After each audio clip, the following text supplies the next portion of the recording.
Okay, good evening everyone, good evening.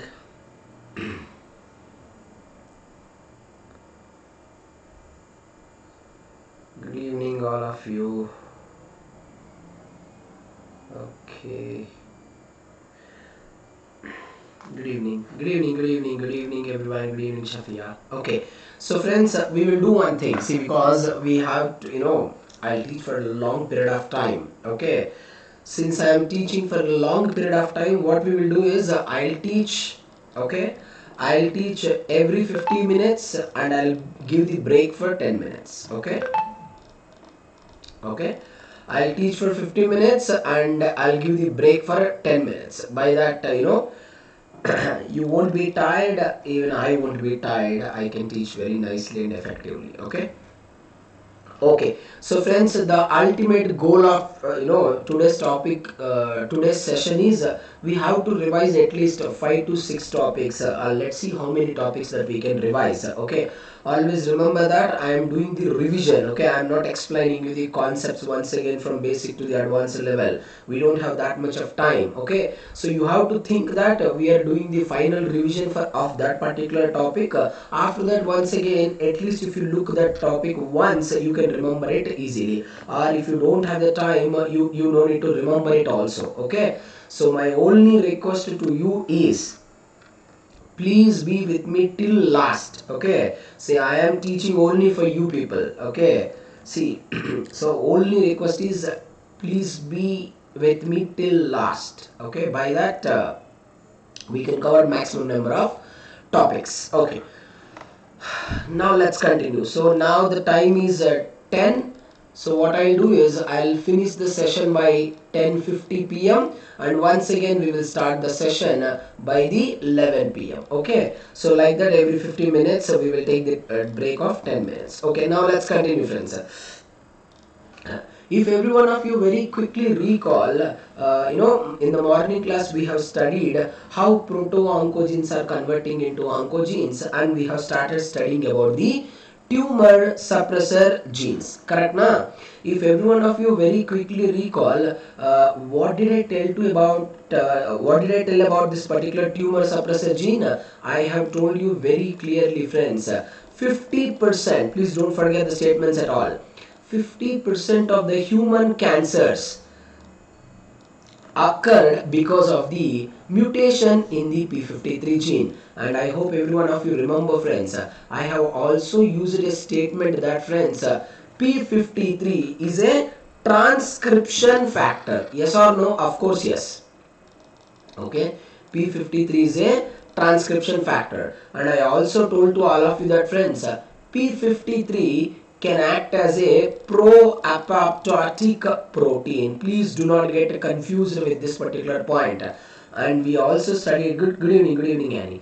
We studied that the p53 can also do the process of apoptosis. Okay, which means that it is going to stimulate the process of apoptosis. What did I tell to all of you, friends? If the most important point, if the p53 concentration becomes stable, what we will be requiring, if the p53 level wants to become stable, friends, that is only possible because of the process of a phosphorylation. When the p53 become phosphorylated, its concentration increases. Once its concentration increases, it becomes stable. Then only, friends, the p53 can perform its functions. Otherwise p53 cannot perform its functions. Do not get confused with this particular point. What did I tell you? The moment p53 level rises, it immediately stops the cell division, stimulate the repair mechanisms. If it is not possible, friends, it will stimulate the process of apoptosis. But if you look into the next diagram, there is a DNA damage occurred, but what is the point? There will be a no concentration of the p53. The p53 level was dramatically fall down, or there is a mutation in the p53. Friends, whenever there is a mutation in the p53, friends, there will be a no arrest of the cell cycle. Now you have to understand how dangerous the condition is. You only listen. Uncontrollable division with a damage. You know, no friends, we know that uncontrollable division only will cause the tumor. Now that uncontrollable cell which is also having the damage, So which leads to the a very dangerous condition when compared to the other conditions. Don't get confused. So, and I have also told you a very clear cut point that friends, P53 is not going to activated all the time. If the P53 wants to be activated, there will be certain conditions. What are the conditions? Oxidative stress, hormonal imbalance. You should not think that, sir, does the P53 concentration is getting raised whenever there is a every hormone imbalance in our body. It's not like that. Okay, so there are certain hormones which are required for the key processes. Only when those hormone levels got imbalanced, only that time the P53 will be released. But this cannot be a major factor for the which is influencing the release of P53. But I can say that DNA damage, hypoxia, hypo is oxygen, hypo is low, oxia oxygen. When the condition is the hypoxia, because when the oxygen level in the cell become low, there is a great chance that cell never undergo its major physiological processes. During that time also P53 will be released, friends, as well as nutrient deficiency. Don't get confused with that. These are all the possibilities that cause the activity of the P53. All the students listen. The moment P53 got activated, it is arresting the cell cycle first.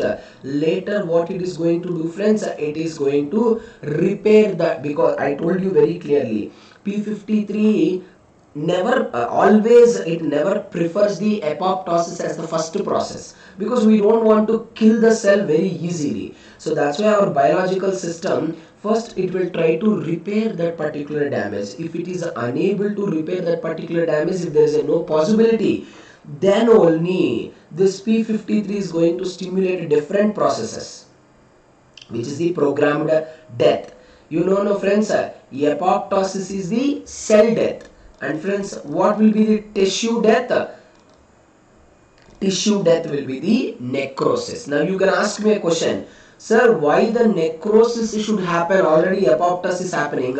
Because friends, there is a great possibility that even though one cell get mutated, that mutation rate can spread to the all group of the cells present in that particular tissue if you don't kill that particular cell. So that's the reason what is going to happen, friends, that entire tissue is getting destructed. So the destruction of that entire tissue only we can call it necrosis. So it can do the cell death, it can do the tissue death.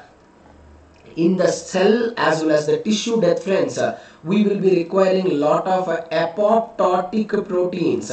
We have studied very clearly, friends, what are the name of that particular apoptotic proteins, friends? We will be calling it as the caspases. Caspases are the proteins which are involved in this particular apoptosis. Good evening Durgesh. Now we also know that along with all the students, remember, along with the caspases, we will be needed a requirement of iron and sulfur proteins.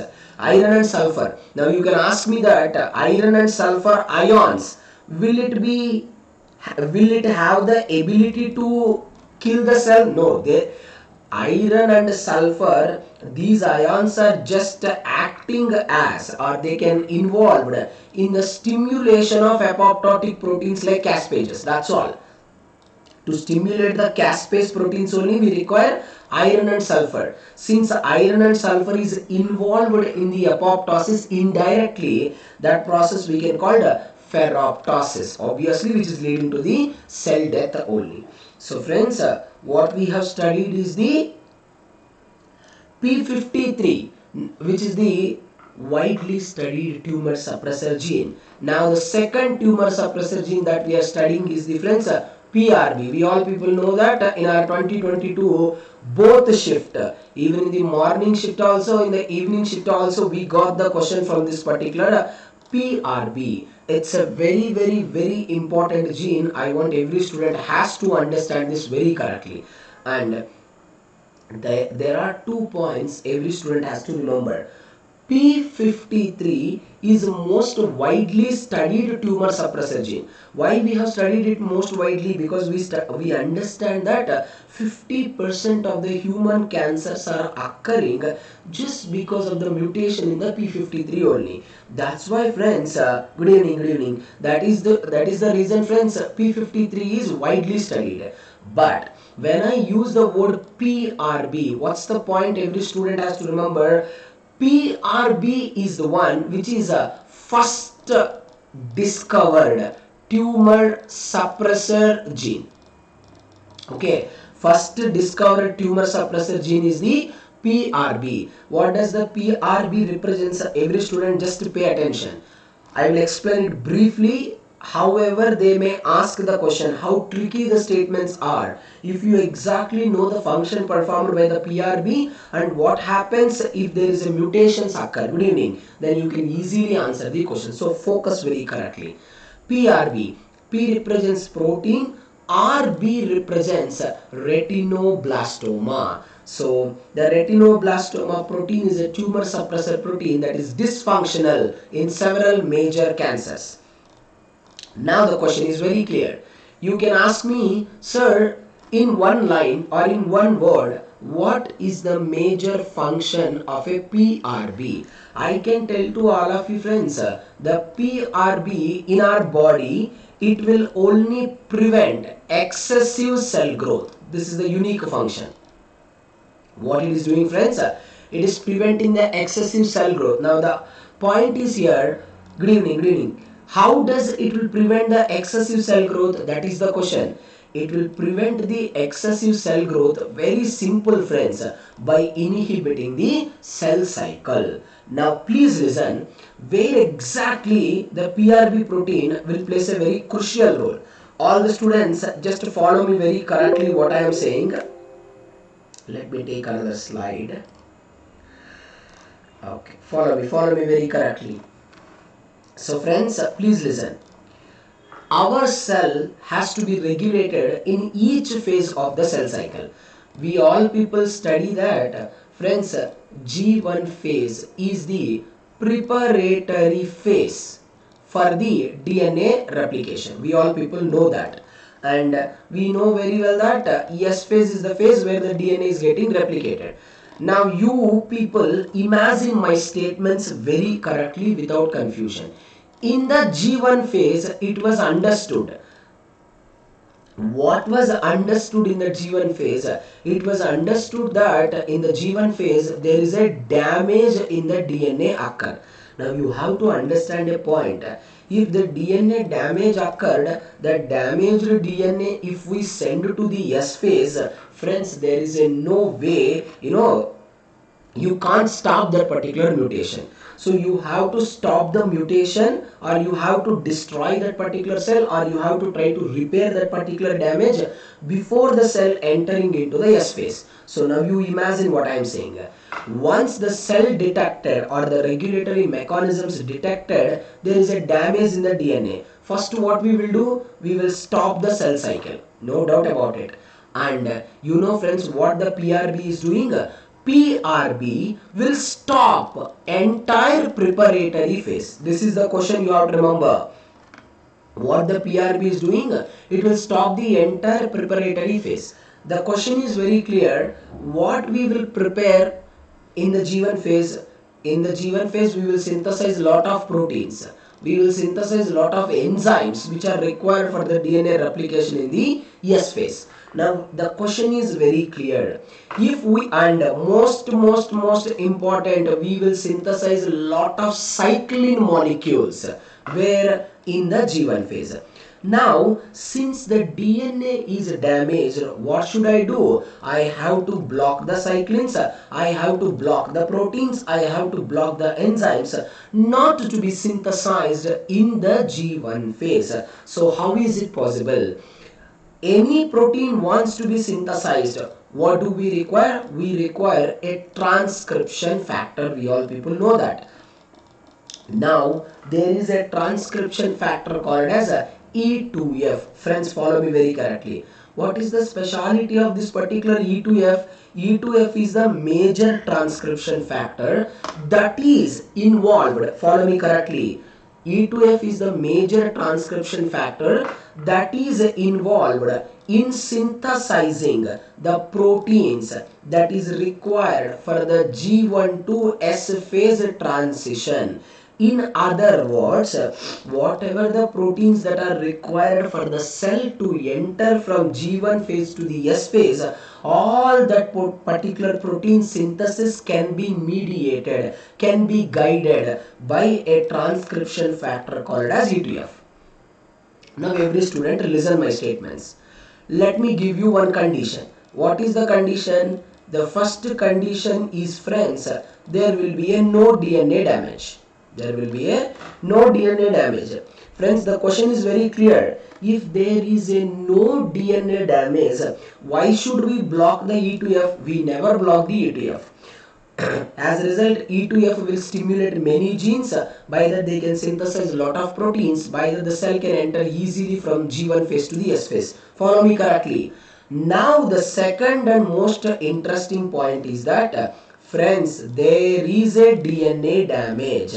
If there is a DNA damage, what should we do? We have to block. We should not allow the synthesis of any protein to enter the cell into the S phase. So what should I do? I have to block the transcription factor. That is the unique statement.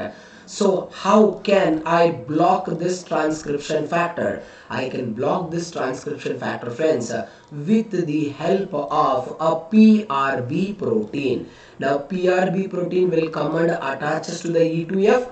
Now E2F will be completely blocked. When the E2F is completely blocked, friends, the cell is never enter from G1 to the S phase transition. Kindly do not get confused with this particular point. This is not the question. This is not the difficult question. Now the difficult question is that, when this particular protein retinoblastoma block the E2F, when the PRB cannot block the E2F. That is the question which was asked in the exam in the form of a statements. Every student keep it in your mind. First of all, when the PRB will be active. PRB protein will be active whenever PRB protein is in the non-phosphorylated form. You have to listen to me very carefully without confusion. PRB become active in the non-phosphorylated form. So now see, PRB is not phosphorylated. When PRB is not phosphorylated, it can easily block the E2F. When it blocks the E2F, G1 to S phase transition never occurs. Now, the second point every student has to remember, does the PRB will go and attaches to the transcription factor E2F every single time? That is absolutely wrong statement. PRB will go and attaches to the transcription factor E2F only whenever there is a DNA damage. This is the point every student has to remember. Now, second condition. You people imagine there will be a no DNA damage. Friends, if there is a no DNA damage, is there any necessity to block the transcription factor? No necessity. The transcription factor should be active and the cell has to prepare everything that is required for the S phase. By that, the cell can easily enter from the G1 phase to the S phase. We all people know that very well. Now the question is, if no DNA damage, now what is the fate of the PRB? Please listen. PRB should be inactive. This is the point. Now if the PRB should be inactive, PRB it should be in which form? Every student keep it in your mind. PRB should be in the phosphorylated form. PRB should be in which form, my friends? It should be in the phosphorylated form. Never forget it. Now now see, all the students look into this. PRB phosphorylated at a multiple sites. They have given a statement that, friends, PRB undergo multiple phosphorylation at the inactive stage. That is the one of the statement which was given in the 4 statements, which is absolutely true statement. What friends? PRB not at one site, at multiple site it will undergo the phosphorylation. When the PRB is multiple sites phosphorylated, it will become inactive. Now the question is very clear. Once the PRB is inactive, do you think the transcription factor E2F is blocked? Never. If the transcription factor E2F is not blocked, what do you have to remember? Friends, the cell is going to enter very easily from G1 to the S phase. This is what you have to remember. Now they can give one statement. Listen my statements very carefully. Question is like this, or the statement is like this. PRB exhibiting non-phosphorylated form when there is a DNA damage. Once again listen my statements. PRB exhibiting in the non-phosphorylated form whenever there is a DNA damage. The statement is a absolutely true statement. Whenever there is a damage, the PRB should be active. If the PRB should be active, it should be in the non-phosphorylated form. So that statement is right. And the second statement, PRB in the phosphorylated form whenever there is a no DNA damage. I want you people to remember that particular 2 statements, because from these statements only we will expect the questions, and that statements only will always makes us confused. I am telling with experience, and I am giving suggestion to all of you once again. Remember and keep it in your mind, you are not at all giving the wrong answers. Sorry, you are giving the wrong answers. It's not because you don't know the answer. It's because because of your excitement, you are failing in analyzing the option.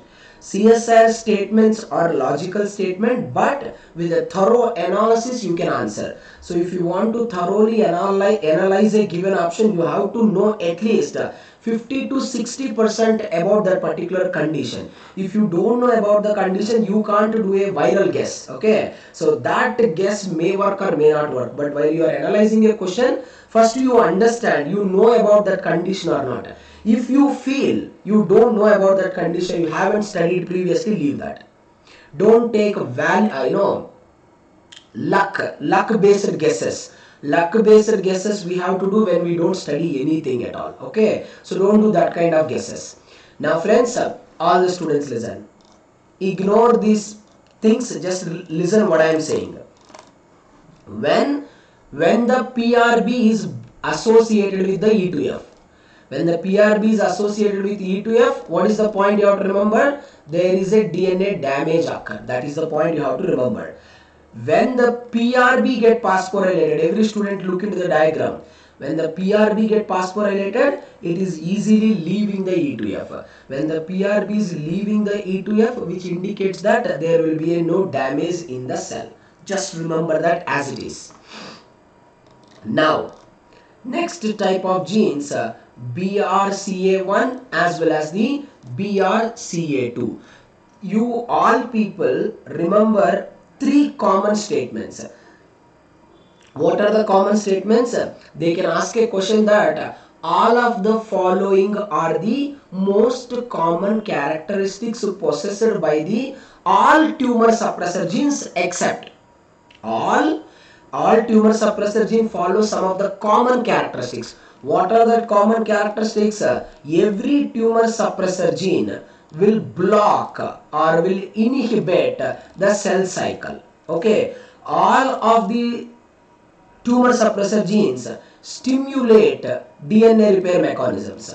All of the tumor suppressor genes will stimulate the process of apoptosis or necrosis. This is an important point. These 3 are very important point you have to remember.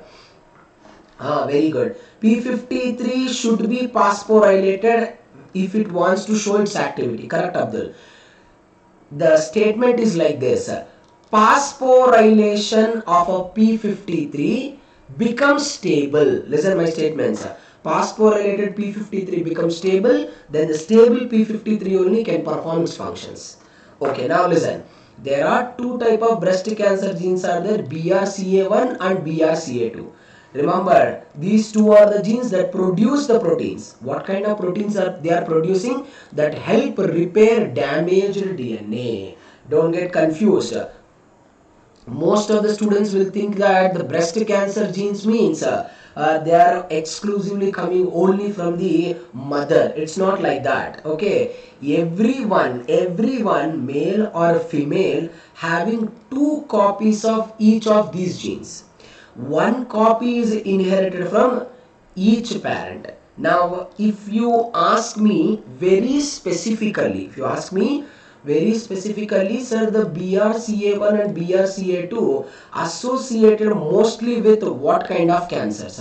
I can say that breast cancers as well as the ovarian cancers. See, I can use the word BRCA1, BRCA2, they plays 100% of key role in the breast and ovarian cancer. But BRCA1 and BRCA2, they can also show a little influence, not a complete influence, a very little bit influence in the prostate cancer also, friends, as well as in the pancreatic cancer also, as well as in the melanomas also, which are a type of skin cancer. Just remember, BRCA1 and CA2 are involved in are influencing what type of a cancer. And now once again you people has to remember a statement. The statement is that does the BRCA1 and BRCA2 are activated every time in our body? No. Not only the breast cancer genes, keep it in your mind, none of the tumor suppressor gene is not activated all the time in our body. No. Why we have to activate every tumor suppressor gene every single time? That's an energy consuming process and it unnecessarily leads to the toxic effects. So we don't activate it. You take an example, hormone. Imagine we don't require the function of that particular hormone, then why should we release that hormone when there is a no use? Similarly, whenever there is a no use of this particular breast cancer genes, they will be in the inactive form. Now, of course, if the genes wants to be active, there should be a condition. So what is that particular condition? Again, the condition is a DNA damage only. Friends, the moment DNA damage occur, what is going to happen? All the students look into this. What kind of a DNA damage? That is also very important, friends. Whenever there is a broad spectrum damage, and friends, whenever there is a double strand breakage, when these two kinds of errors occur, see here, friends, everyone look into this. There is a double strand breakage occur. The moment double strand breakage occur, BRCA1 and BRCA2 get activated. Once they get activated, all the students look into the diagram. This red color one is the BRCA1, pink color one is the BRCA2. Every student remember. So now what they are doing? BRCA1 and BRCA2 together stimulating several DNA repair mechanism enzymes. The black color ones are the DNA repair mechanism enzymes. Now all these repair mechanism enzymes are trying to repair that particular error. If they repair the error, there will be no problem at all. In case, you have to follow me very correctly. Now what is the case? There is a case that BRCA1 and BRCA2 both are mutated. Friends, when both are mutated, do you think DNA repair mechanisms enzymes will be activated? No way. As a result, what is happening? There will be a complete failure of a repair. Now you have to think that do you think immediately it leads to the cancer causing activity? No. I have used one line. All the tumor suppressor genes are interconnected like secondary metabolites. All the tumor suppressor genes are interconnected. Now friends, whenever there is a failure in the tumor suppressor, whenever there is a failure in the breast cancer genes, then see here, then there will be an activation of P53. Now we know very well P53 is going to activate the Bax protein, pro-apoptotic protein. P53 activate the P21, P53 activate the MDM2, P53 activate the P16. But however it may be, whatever it may be, all the genes come close together. What they are doing, obviously they are blocking the cell cycle. Whenever there is a damage occur, the first function has to perform is the blocking of a cell cycle. Blocks the division. If we blocks the cell cycle, then whether we can repair it or not, we can think it later. If we can't arrest the cell cycle, it will continuously undergo the process. You can't repair it. So what is the point you have to remember? In a given 4 markers question, they will give one of the statement that all the tumor suppressor genes are interconnected with each other with respect to the cell cycle arrest, which is absolutely right statement. One suppressor gene can be activating other. Now you can ask me a valid question. Sir, you have to get this question. If every tumor suppressor gene is interconnected with each other, sir, why do we require so many tumor suppressor gene? Now the answer is like this. You should not think that only one tumor suppressor gene can act very effectively in almost all the tissues. It is not like that. We have studied, right, the PRB protein, which is a tumor suppressor gene, it is only effective in G1 to S phase. The PRB protein cannot show its activity in any other areas. Similarly, BRCA1 and BRCA2, they will show their activity only with respect to the breast and ovarian cancers. Do not get confused over there. Similarly, if the P53 wants to be active, there should be a certain conditions. So that conditions cannot occur in every single cell. So that's why you have to remember that tumor suppressor genes are also specific, but most of the tumor suppressor genes are interconnected with each other. Right? Do not get confused with the statements. So friends, that is what we have to revise in the cancer. I am requesting all of you thoroughly look into the PPT once and only focus on the statements. Okay, what I observed from the last 10 question papers, 8 question papers, 8 we got the question only from the statements. Only 2 times we got an experimental based question, and ultimately that experimental based question also they linked with the what we can say the statement only. In this 8 times of statement question, only one time they asked in the matching. That matching also they have asked linked with the cell signaling and they have asked it. So that's why cancer biology, the question is not difficult. Question is so easy. See, the luck of February 22 paper, we got 2 plus 4. At least this time we can get the 2 marker. If our luck is not good, we can get the 4 marker. BRCA1 is not getting phosphorylated because it do not have any phosphorylation sites. It's not necessary that Abdul every protein should be phosphorylated in order to become active. It's not like that. It depending on the chemical nature of that particular protein. PRCA1 upon just getting the signal itself, it is activated. Okay, it's not required any kind of a phosphorylation. Okay, so friends, I hope everyone understand this particular cancer biology chapter or cancer biology concept. Revise it, do not miss it. Okay, the more number of times you revise, you can remember it easily. Okay, now friends, we are moving it into the another unique and important concept, which is the cell signaling. We all people know very well, without cell signaling there will be no CSIR NET Life Sciences question paper. Okay, and in the unit 4, when you look into the question paper, either you will get one question, starting question, either from the host parasite interaction, or you will get the question directly from the cell signaling. Whether it is the 2 marker or whether it is the 4 marker, the point is very clear. You are getting the question for sure. Okay, since it's a revision class, what I will do, I will teach little faster because we have studied it multiple times. So I want you to follow me very correctly. What we study, which pathways we should not skip, which pathways we should not skip, which pathways we have to remember ultimately for our exam. Gpcr pathway, Map Kinase Pathway, JAK-STAT pathway, Insulin Signaling pathway, Rhodopsin pathway, Wnt beta catenin pathway. Then friends, the most important one, what we can call it as secondary messengers.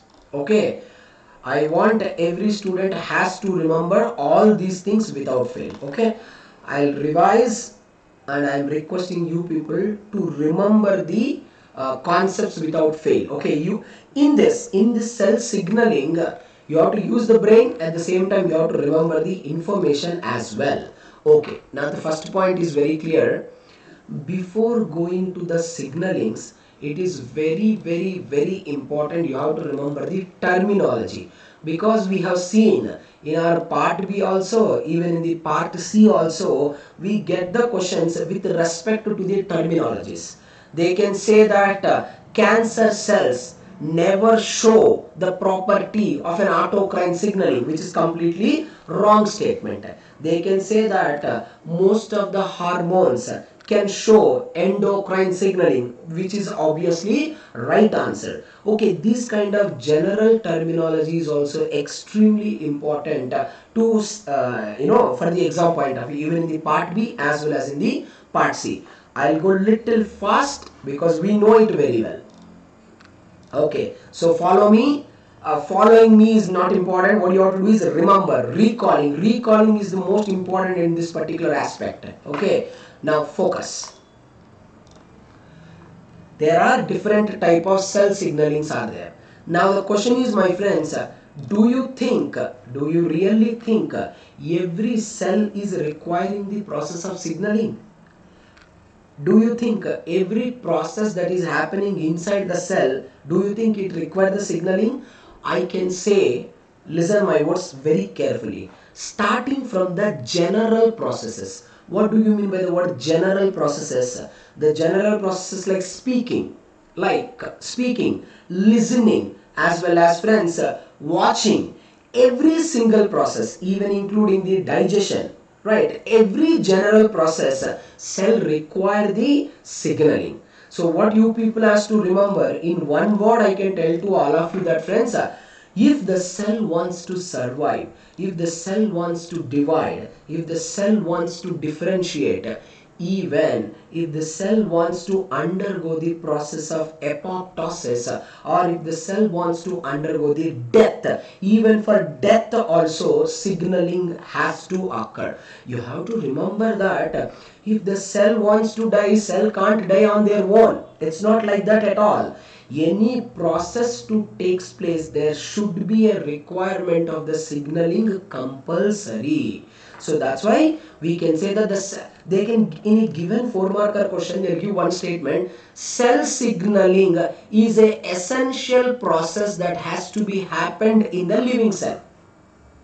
Once again listen, cell signaling is a essential process that has to be happened in the living cell.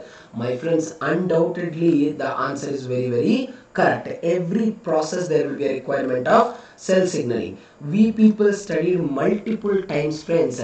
There are different forms of the cell signaling are there. Now you can ask me a question, sir, based on what we have categorized them into different forms of signaling? Follow me very correctly. We have categorized them into different forms of signaling depending on what kind of process they are involved. What kind of process they are involved, we categorize it into different types. Suppose example, all the students listen. Endocrine. Friends, the moment you heard the name of a endocrine signaling, what's the most common statement that has to come in your mind? The most common statement that has to come in your mind is the hormones. You only tell me, do you think hormones can easily show their action from one area to the another area? I told you many number of times. Suppose example, a particular hormone is synthesizing near the hypothalamus, but it has to show its action on the ovaries in the menstrual cycle, during the menstrual cycle. So friends, how does that hormone can move from one area to the another area? We studied very clearly, obviously by using the bloodstream as their transport. So this is what we can call the signal releasing cell. And what do we call this, friends? Signal accepting cell. Overall we can call it as the targeted cell. Now the point is here, now this signal releasing cell, if it wants to reach this targeted cell, it will travel directly blood as their stream of transport. Now I am going to tell you the most important point, very crucial point. It doesn't matter whatever the type of cell signaling it may be. If a signal molecule, in our cell signaling terminology, we will always use the word ligand. You can also call it as the primary messenger. You can use the word ligand, you can use the word primary messenger, or whatever it may be, friends. If the ligand or primary messenger wants to show their action, there should be requirement of the receptor. Without receptor, no other molecule can show their action. So in the cell signaling, the receptor is the most important one. Receptor nothing but it's also a protein only. It's also a specialized protein which is acting as a binding site for the ligand. Don't get confused with that. So this is what endocrine signaling. Now friends, if you look into the paracrine signaling, the moment you heard the name of a paracrine signaling, once again you have to remember a word, that short distance. See friends, there is a signal releasing cell. Once the signal releasing cell is there, it can't travel to the very longer distances. It will directly go and attaches to the receptors which are present on the targeted cell, which is located very nearly. I hope in the developmental biology chapter we have studied. Suppose this is the sperm, correct na? And this is the egg. You know, right? Egg is going to release what? Egg is going to release the chemoattractants. I hope every student remember. I have told you very clearly to all of you that friends, chemoattractants, they cannot travel for the longer distances. Chemoattractants can travel only for few nanometer distance. That's all. Very few nanometers it will travel. So wherever it finds the receptor on the nearest sperm, it will go and attaches. Similarly, friends, in the paracrine signaling also, what you have to remember, the signal releasing cells, once it releases the signal will go and attach to the receptor present on the nearby targeted cell. And the most unique one, autocrine signaling. See friends, the moment you heard the name of autocrine signaling, everyone will remember only a better example of a cancer cell. Okay, that is really good. Along with the cancer cell, I want you to remember compulsory, friends, T helper cells. T helper cells are the one which are the best examples that can show the autocrine signaling. If every student remembered, T helper cell release an interleukin 2 molecule. We know very well. And friends, that interleukin 2 molecule will come and attaches where? It will come and attaches once again on the same receptor only. Always remember that particular point. Correct, Sushma? So, and you take an example of a cancer cell. What is the characteristic of a cancer cell? We studied cancer cell require uncontrollable division. If cancer cell wants to undergo the uncontrollable division, it will be requiring lot of growth factors. Now friends, the cancer cell will release certain growth factors. What is going to happen? That particular growth factors will come and attaches to the receptor present on the same cancer cell. By that it can divide uncontrollably, which is the autocrine signaling, which is acting on the same cell. Contact dependent cell. See, What is this contact dependent signaling, my friends? Very simple. What is the best example you can take? You can take the example of B and T cell you can take. You can take the examples of antigen presenting cells and the T helper cells you can take. That is, you can take MHC molecule, as well as, friends, what we can say that CD4 or CD8 receptors of the T cell. We have studied in the chapter of immunology very clearly. Suppose example, this is an antigen presenting cell. Like what?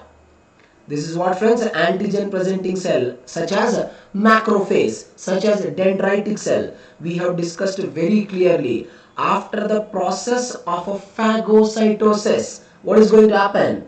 After the process of phagocytosis, friends, there will be a expression of the antigen on its MHC molecule. This is what on the MHC we will study now.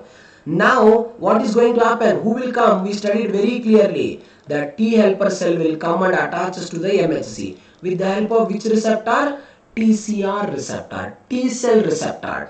At the same time, T helper cell also contains CD4 receptor. It also attaches to the macrophage. Now, friends, here, what's the statement you have to remember, friends? MHC molecules also attached and TCR also attached. This is only, friends, we will be calling it as the contact dependent, which means if the signaling wants to occur between the two cells, it is mandatory that the two cells has to be associated with each other, compulsory. Okay, now the concept becoming tougher. If any kind of a signaling cell, if it want to show the action, I have clearly told to all of you, friends, without receptor nothing is going to happen. Now, how many types of receptors are there? Based on what we have categorized the receptors, first of all. Now you people has to remember without confusion, friends, we have actually categorized the receptors based on the chemical nature of the ligand. Don't confuse, based on the chemical nature of the ligand. Whether here, what is ligand? Ligand means primary messenger or the signaling molecule. Whether the ligand is the hydrophilic signal, follow me, friends, or hydrophobic signal. See an example, all the students listen. A ligand is the hydrophilic, which is the water soluble. You people automatically understand that whichever is the water soluble, do you think can it cross the plasma membrane? Never, it is impossible. So undoubtedly it uses a cell surface receptor, no doubt about it. Then what about the hydrophobic signaling molecule? Let's take an example of all the hormones. Let's take example estrogen, progesterone, take a cortisol. They can easily cross the plasma membrane, which are hydrophobic in nature. But the question is very clear. It compulsory require the receptor. So friends, now the hydrophobic signaling molecules going to use what kind of receptors, friends? Nuclear receptors. But one point is common.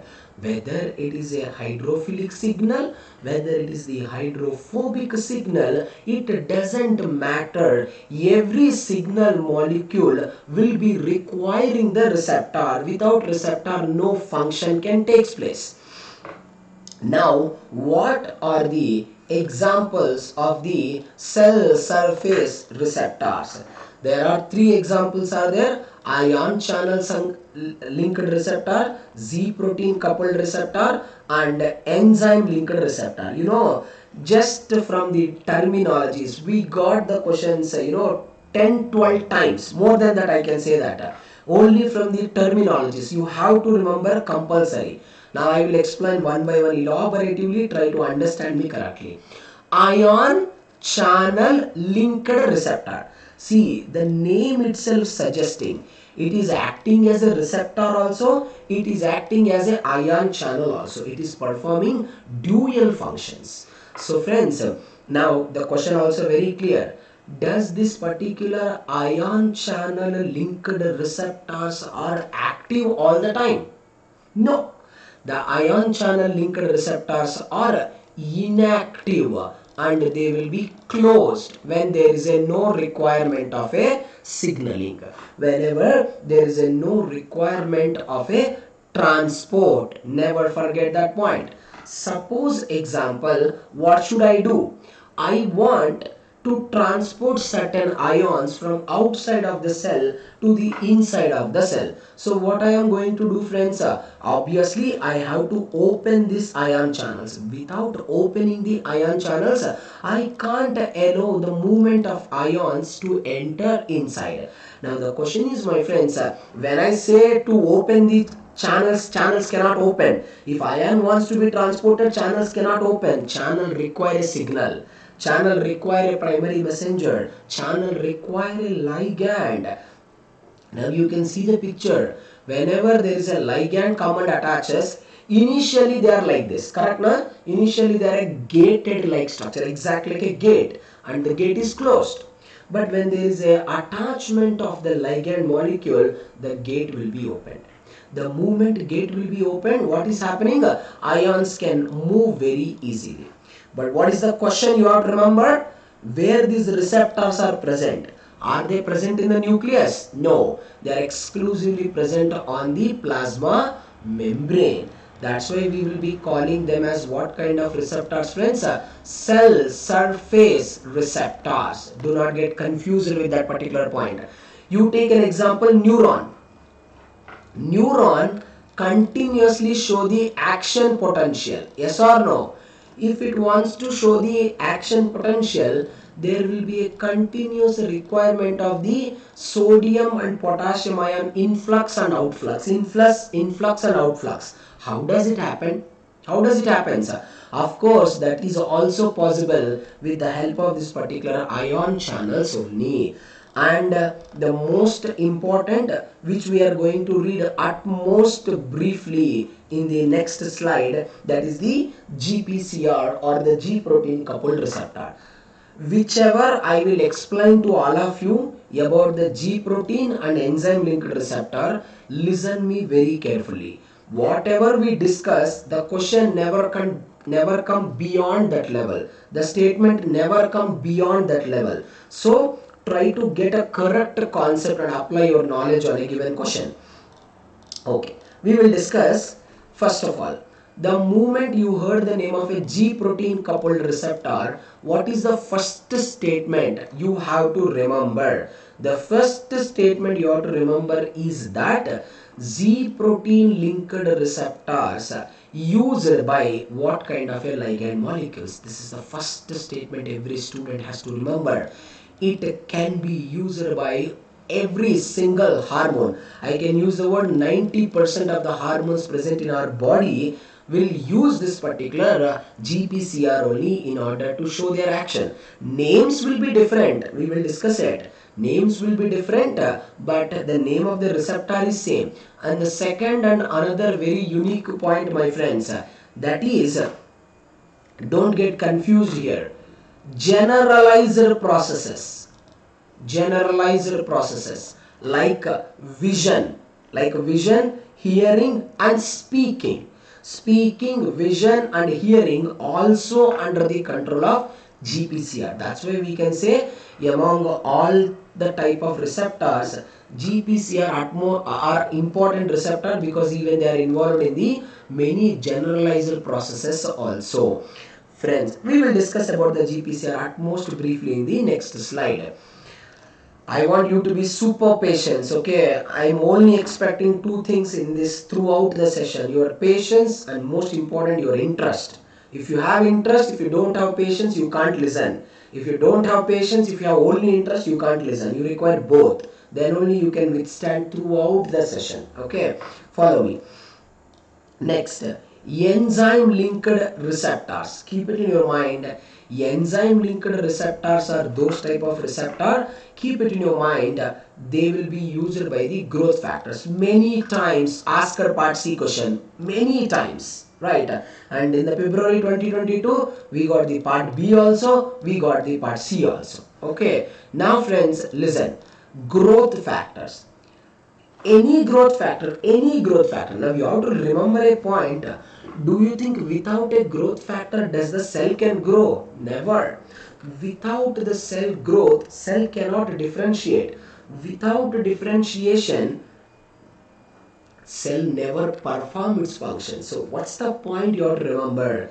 Enzyme linked receptors are extremely important in order to allow the cell to grow, because they can be used by the growth factors. Anyway, I will show you the table, but I am just reminding to all of you, you people try to remember as many as growth factors you can remember. At least whatever I am writing.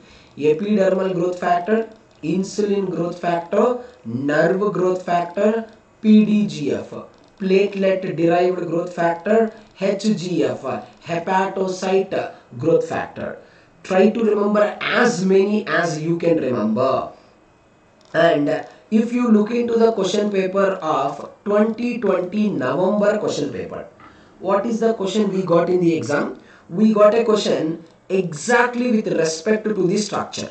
Exactly correct, VGF, very good. With respect to the structure. Now every student remember the structural properties. How does an enzyme linked receptor looking like? Every student listen to me carefully. The enzyme linked receptor having two domains like this. You can see, right? We are using a word, two inactive domains. Inactive, and both are separated. And when you look into the structure of that particular domain, every student remember, they contain one extracellular domain. They contain one transmembrane domain, and another one contain cytosolic domain. Don't confuse. One extracellular domain. Please remember the extracellular domain we also call it as ligand binding domain and a transmembrane domain. Then the third one, what do we can call, friends? Intracellular domain. Very important, friends. Okay, intracellular domain you can also call it as a cytosolic domain. You have to remember the names of all the domains without fail. Now the extracellular domain, I have also called it as the ligand binding domain, because the ligand will come and attaches. Now the question is very clear. You have to follow me correctly. If there will be no addition of the ligand, there will be no activity.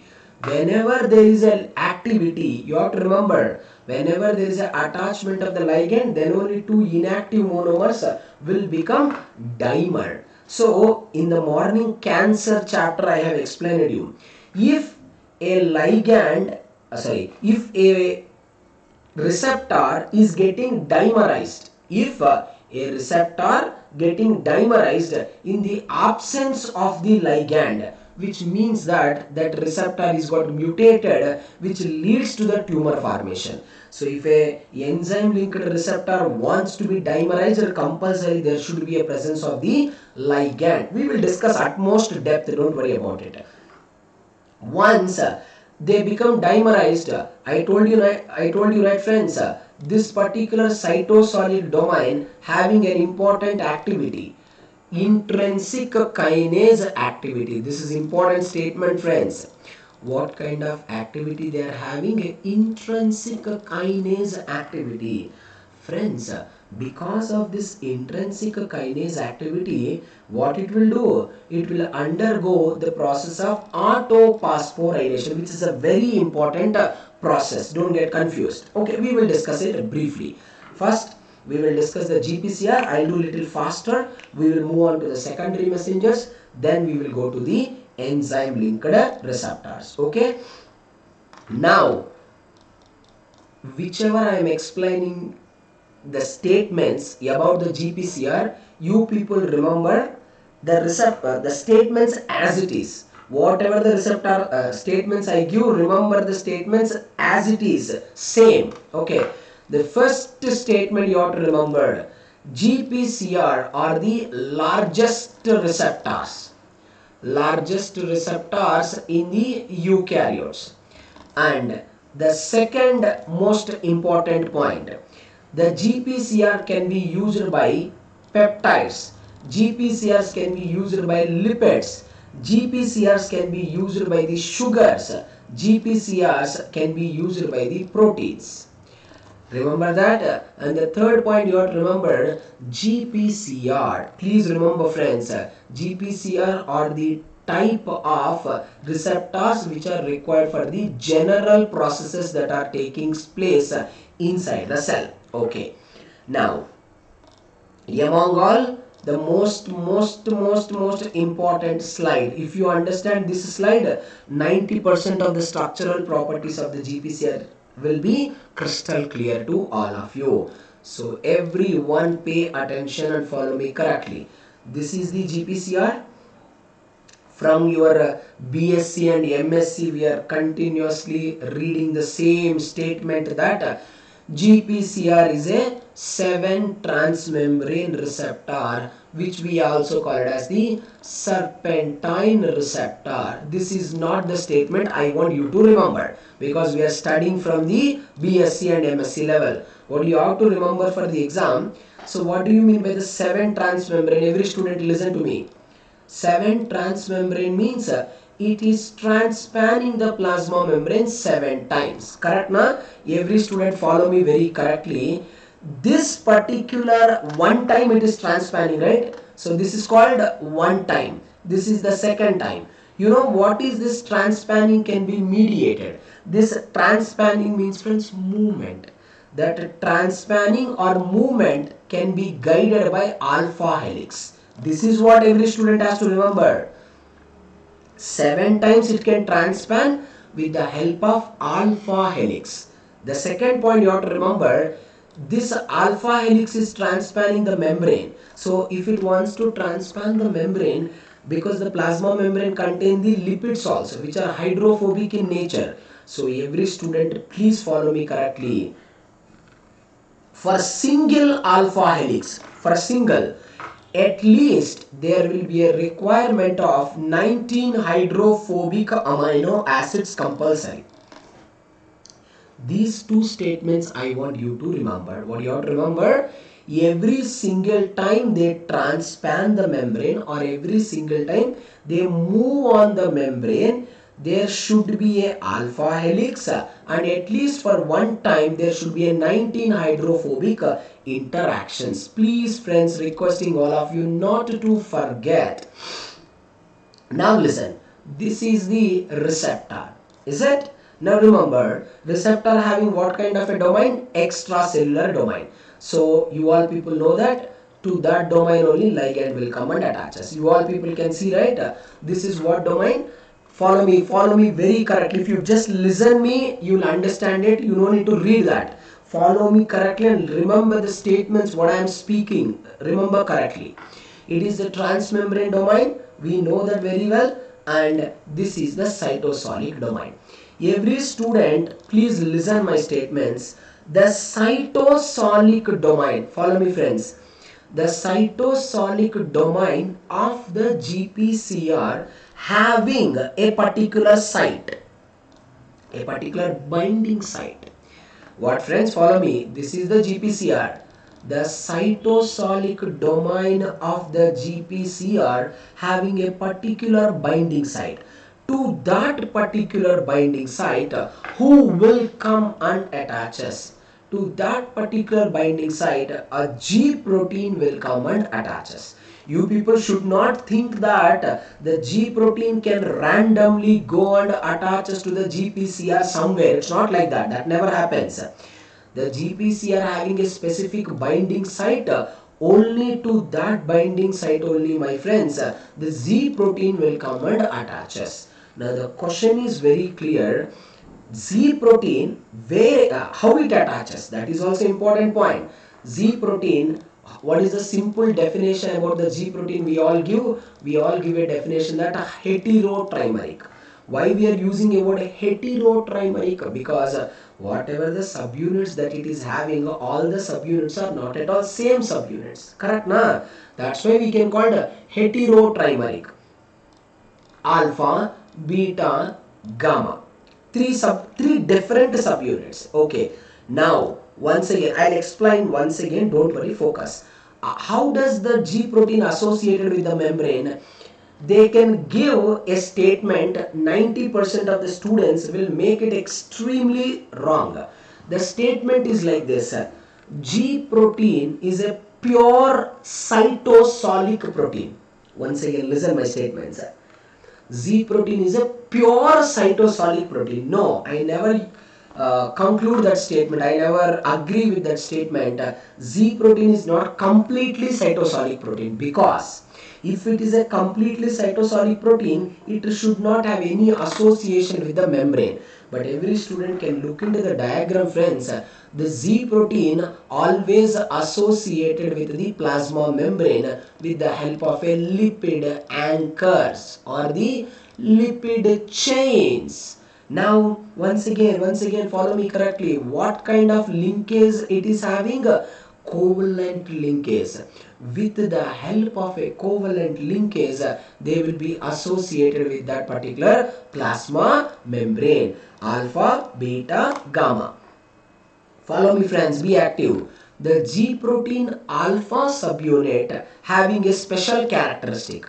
What is the special characteristic of G protein alpha having? It is having a binding site. You can see here.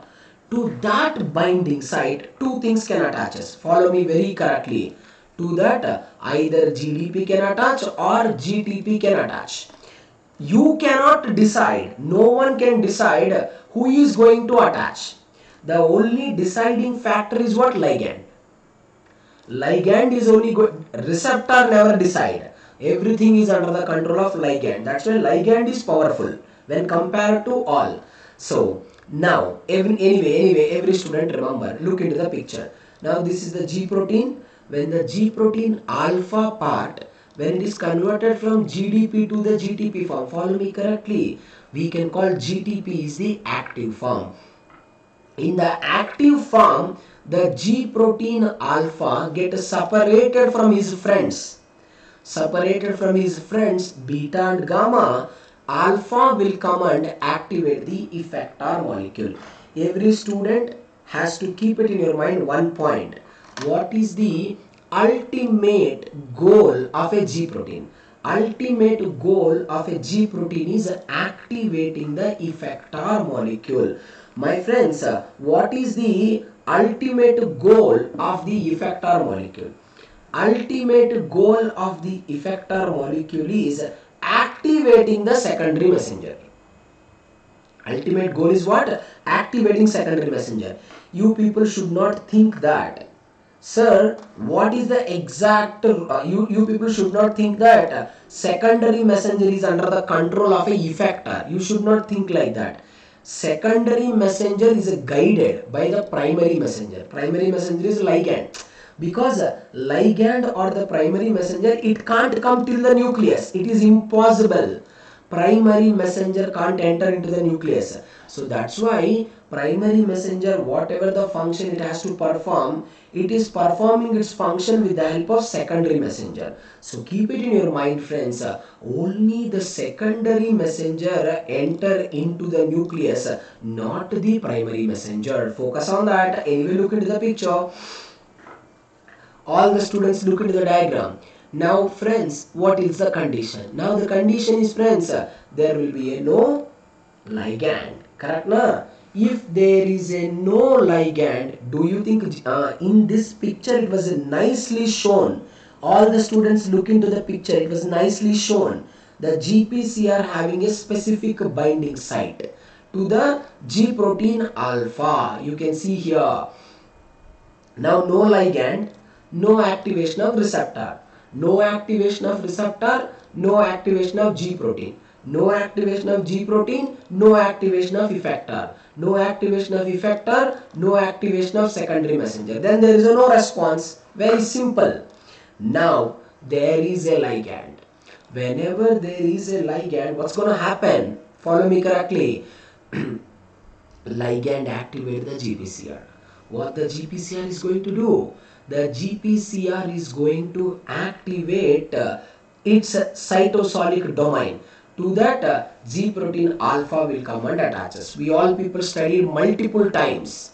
How does the G protein alpha can convert from inactive form to the active form? That is, Z protein alpha is converting from GDP to GTP. We studied multiple times. I am revising quickly by an important protein called as GEF, guanine exchange factor. We also studied, my friends, how does the G protein alpha GTP converting back into the GDP by two proteins we can call it GT-phase protein. Sometimes instead of calling as GT-phase protein, friends, we will use the word gap protein. You should not forget the name of these proteins which are involved in the activation of G protein alpha and inactivation of the G protein alpha. It's compulsory. Now, when they are getting activated, when they are not getting activated, everything is under the control of what? Ligand. That's why ligand is the most powerful one, which is going to control the entire process. When the ligand comes and attaches to the G protein, what is going to happen? You only look into this. The G protein alpha converted from GDP to GTP. What did I tell you? Look into the third diagram.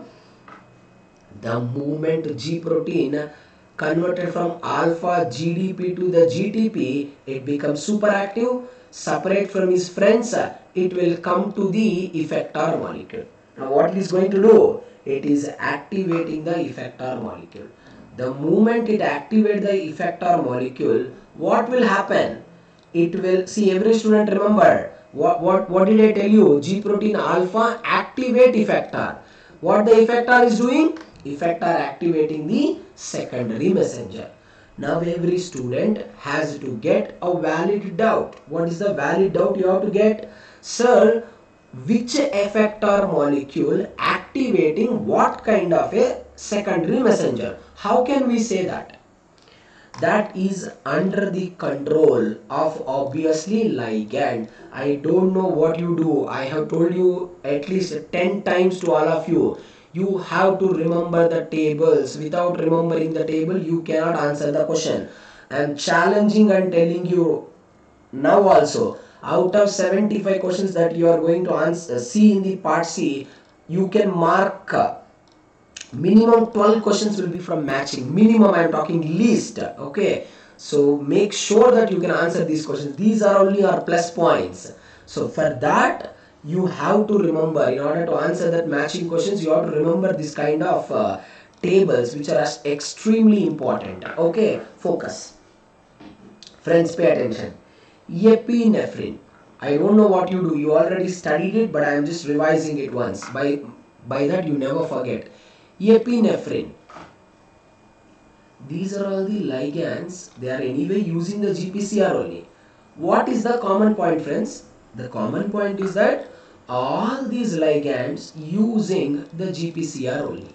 No doubt about it. But you know, here the names will be entirely different. We don't use the word just Gpcr. We can't use that word. Follow me correctly. Epinephrine. Epinephrine is uses, I don't know what you do, you have to remember, beta adrenergic receptor. Friends, what is this beta adrenergic receptor? Of course, friends, it is the type of Gpcr only. But we have studied very clearly. Our ultimate goal is what? We have to activate the effector molecule. Here, what is the effector molecule? Adenylyl cyclase. Now, you know very well, effector molecule activate the secondary messenger. Finally, friends, secondary messenger can show the physiological response. So what is the function of this particular epinephrine? We all people know, we studied in the biochemistry. Their ultimate goal is what? Breakdown of the glycogen into glucose during the fasting condition or during the adverse condition. So that's the function. Simple. Let's take an example. Very unique one. Light. Friends, how can we people differentiate between the light condition and between the dark condition? How is that possible, friends? Of course, that is possible with the help of rhodopsin. We all people know that very well. Correct. Now, what is rhodopsin? Rhodopsin is a visual pigment. Correct, na? So friends, the rhodopsin also uses rhodopsin receptors, which are type of GPCR only. And one more very important point, friends, it is also using an effector molecule called as cyclic GMP phosphodiesterase, and function is different. Suppose example, you take an example of acetylcholine. Acetylcholine also uses GPCR. It's a different type. We can call it as the muscarinic receptor, and the effector molecule getting activated is different and response is different. So what I would like to conclude here, I would like to conclude a statement that depending on the ligand or depending on the primary messenger, there will be a different receptor, there will be a different effector, and friends, there will be a different physiological response. Do not get confused with this particular statements. And once again, I am marking some examples now. Whichever the examples I am writing or marking, I am sincerely requesting all of you, as a final revision, please try to remember them without fail. Acetylcholine, which is the, I am writing first neurotransmitters. I want you to remember, friends, there is no shortcut here. I hope you already remember. Then followed by, friends, dopamine. Then friends, followed by the noradrenaline. Then followed by the GABA. Okay, glutamate. Okay, somatostatin. What is that? Somatostatin, growth inhibitory hormone. And friends, MSH. Then followed by drugs like opioids. Friends, 5 plus 3, 8. I don't know what you do. My request to you, remember. Remembering is very important. Don't neglect. Acetylcholine, dopamine, noradrenaline, GABA, glutamate, somatostatin, melanocyte stimulating hormone, opioids. These are all the different type of 8 neurotransmitter you people has to remember compulsory. Now friends, when you look into the hormones, what you have to remember? ACTH, adrenocorticotropic hormone, remember. Adrenaline, remember. Please remember angiotensin. And friends, remember the glucagon. Remember the histamine, the most important one. Remember the vasopressin, melatonin. Then friends, followed by the prostaglandin. Okay, whichever I have written 8 and 8 examples. Requesting all of you remember the neurotransmitter and hormones. They are important not for the part B, they are important for the part C. Nothing to explain over there. You have to remember it. Okay, so we have very clearly studied about the Z protein and what is their structural properties. Correct, na? What we discussed, friends, Z proteins are also known as guanine nucleotide binding proteins. Correct, na? And friends, all the students remember. Just now we studied different types of ligands. Listen, just now we studied different type of ligands that are used by the G proteins. Now we are studying what are the different type of a Z proteins. Now you can ask me a valid question once again. Sir, based on what we categorized the G proteins into different types? What will be the answer I can give you? I can give you the answer once again. This entire process also, my friends, extremely depending on the ligand only. Everything is ligand. That's why ligand is super powerful. Depending on the ligand or depending on the primary messenger only, we are going to separate them. It's important. You have to remember. I'll explain it. GS. S represents stimulatory. I can tell you very easily to remember. When I use a word S here, which means that the G protein has to stimulate a particular molecule. That's the point. So what it has to be stimulated? It has to stimulate an effector molecule. There is no doubt about it. What's the effector molecule? Adenylyl cyclase. Now you can ask me a question. Sir, and you have written the second one, G-alpha. Olf represents olfactory. So the G protein which is present in the olfactory neurons. Now you can ask me a question, sir, here G protein stimulatory also activating the adenylyl cyclase, Z protein alpha also activating the adenylyl cyclase. Then what is the difference? The difference is at which tissue they are acting on. C protein stimulatory is not going to activate all the tissues. It is not going to stimulate the adenylyl cyclase in every tissue. Similarly, G-alpha except olfactory sensory neurons, it cannot activate the adenylyl cyclase everywhere. Please don't get confused with that particular point, friends. Now, we read GS, G-alpha, next GI. When you read the GS, we have studied that. Friends, it is going to stimulate something. Correct? Na? Now, when you heard the GI, what you have to remember, it is not stimulating anything. It is inhibiting. What it is inhibiting? Obviously, adenylyl cyclase. Now, example, GT. Z protein T represents transducin. What is this transducin? Which is required for the rhodopsin pathway. GQ. Q represents quotient. What does, friends? Q represent quotient, and it is also going to activate the effector molecule. Here the effector molecule is phospholipase C beta. What you have to remember once again, you have to remember the G protein family got differentiated into different types depending on the type of ligand that it is getting stimulated. Do not get confused with that points. Okay, now we understand the structure of the Gpcr very correctly. We understand what kind of ligand molecules are using the Gpcr. We also understand how the mechanism of Gpcr occur. But what is utmost important among all? That is the termination. Because termination, you can use the word regulation. Friends, you all people know that. Everyone know that. Any process, follow me correctly, any process that is taking place inside the cell, any process has to be regulated. Suppose, all the student listen my words carefully. Suppose this ligand is a hormone. Everyone follow me, friends. This ligand is a hormone. Now you tell me, hormone can show the response every time? No. We have studied the definition of hormone also. Hormones should release only at a very low concentration. But if the response is occurring continuously, hormone concentration becoming more and more and more and more and more, it will become completely toxic.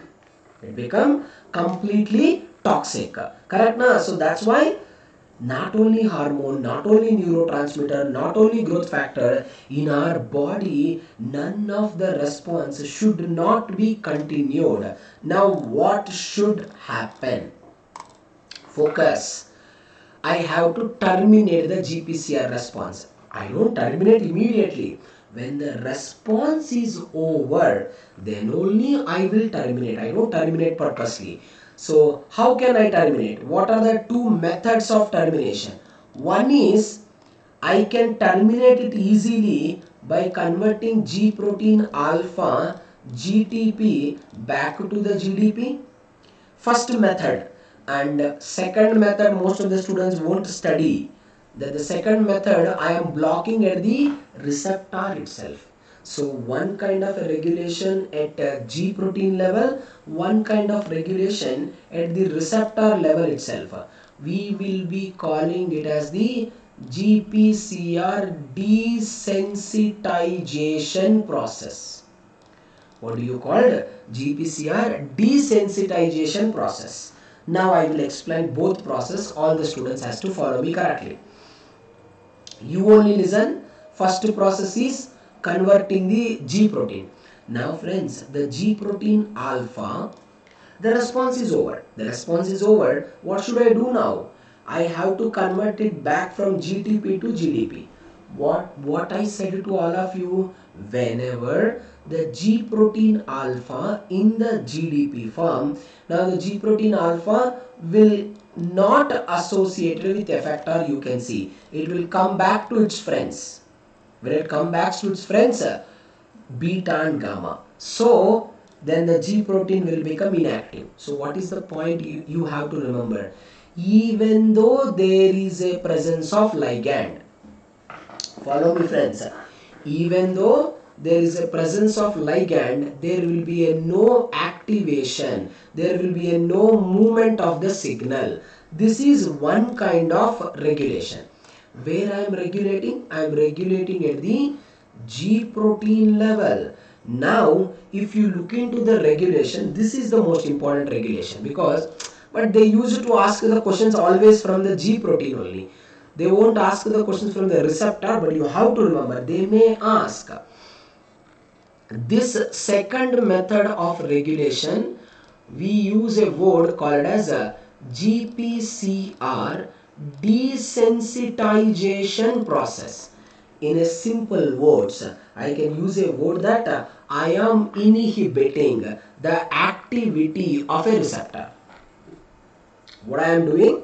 I am inhibiting the activity of a receptor itself. How? All the students listen to me carefully. Follow me correctly. Whenever a ligand attaches, what did we discuss? Gpcr will get activated. Now every student listen. When the Gpcr get activated, there is an important enzyme called as GRK enzyme. G protein receptor kinase enzyme. This GRK enzyme will come and add the phosphate groups to where? To the cytosolic domain of the Gpcr. You have to answer, listen to me correctly. You can ask me, sir, why the GRK is adding the phosphate groups to the Gpcr to make the Gpcr to become to make the Gpcr active. By that the Gpcr can attach to the G protein easily. Okay, if the GRK wants to add the phosphate groups, someone has to donate the phosphate groups. Who is going to donate the phosphate groups? Of course, ATP. Simple point. Now the question is, see everyone, now the response is over. The response is over, still ligand is present. If the response continues, obviously it leads to the very toxic effect. So what should I do now? The simple function I do is, I will activate a protein called as arrestin protein. What the arrestin protein will do? Arrestin protein will come and attaches to this particular phosphate groups of the Gpcr. The moment arrestin will come and associated with the phosphate groups of the Gpcr, you know what happens? Gpcr become desensitized. Gpcr become inactive completely. Whenever Gpcr become inactive completely, my friends, even though ligand is present, Gpcr not activated. If Gpcr is not activated, G protein not activated, no G protein activation, no effector, no secondary messenger, no response. So you can regulate or you can terminate the Gpcr response in two ways. One is converting the G protein alpha GTP back to its inactive form GDP. Second one is desensitizing or inactivating the receptor itself. Simple point, that is called the termination of response.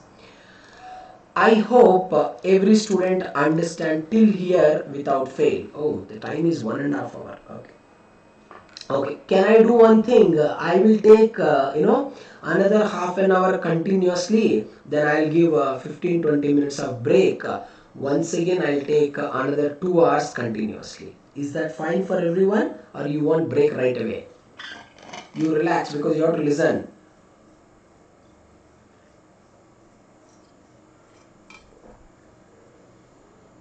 Can I take 30 minutes more continuously?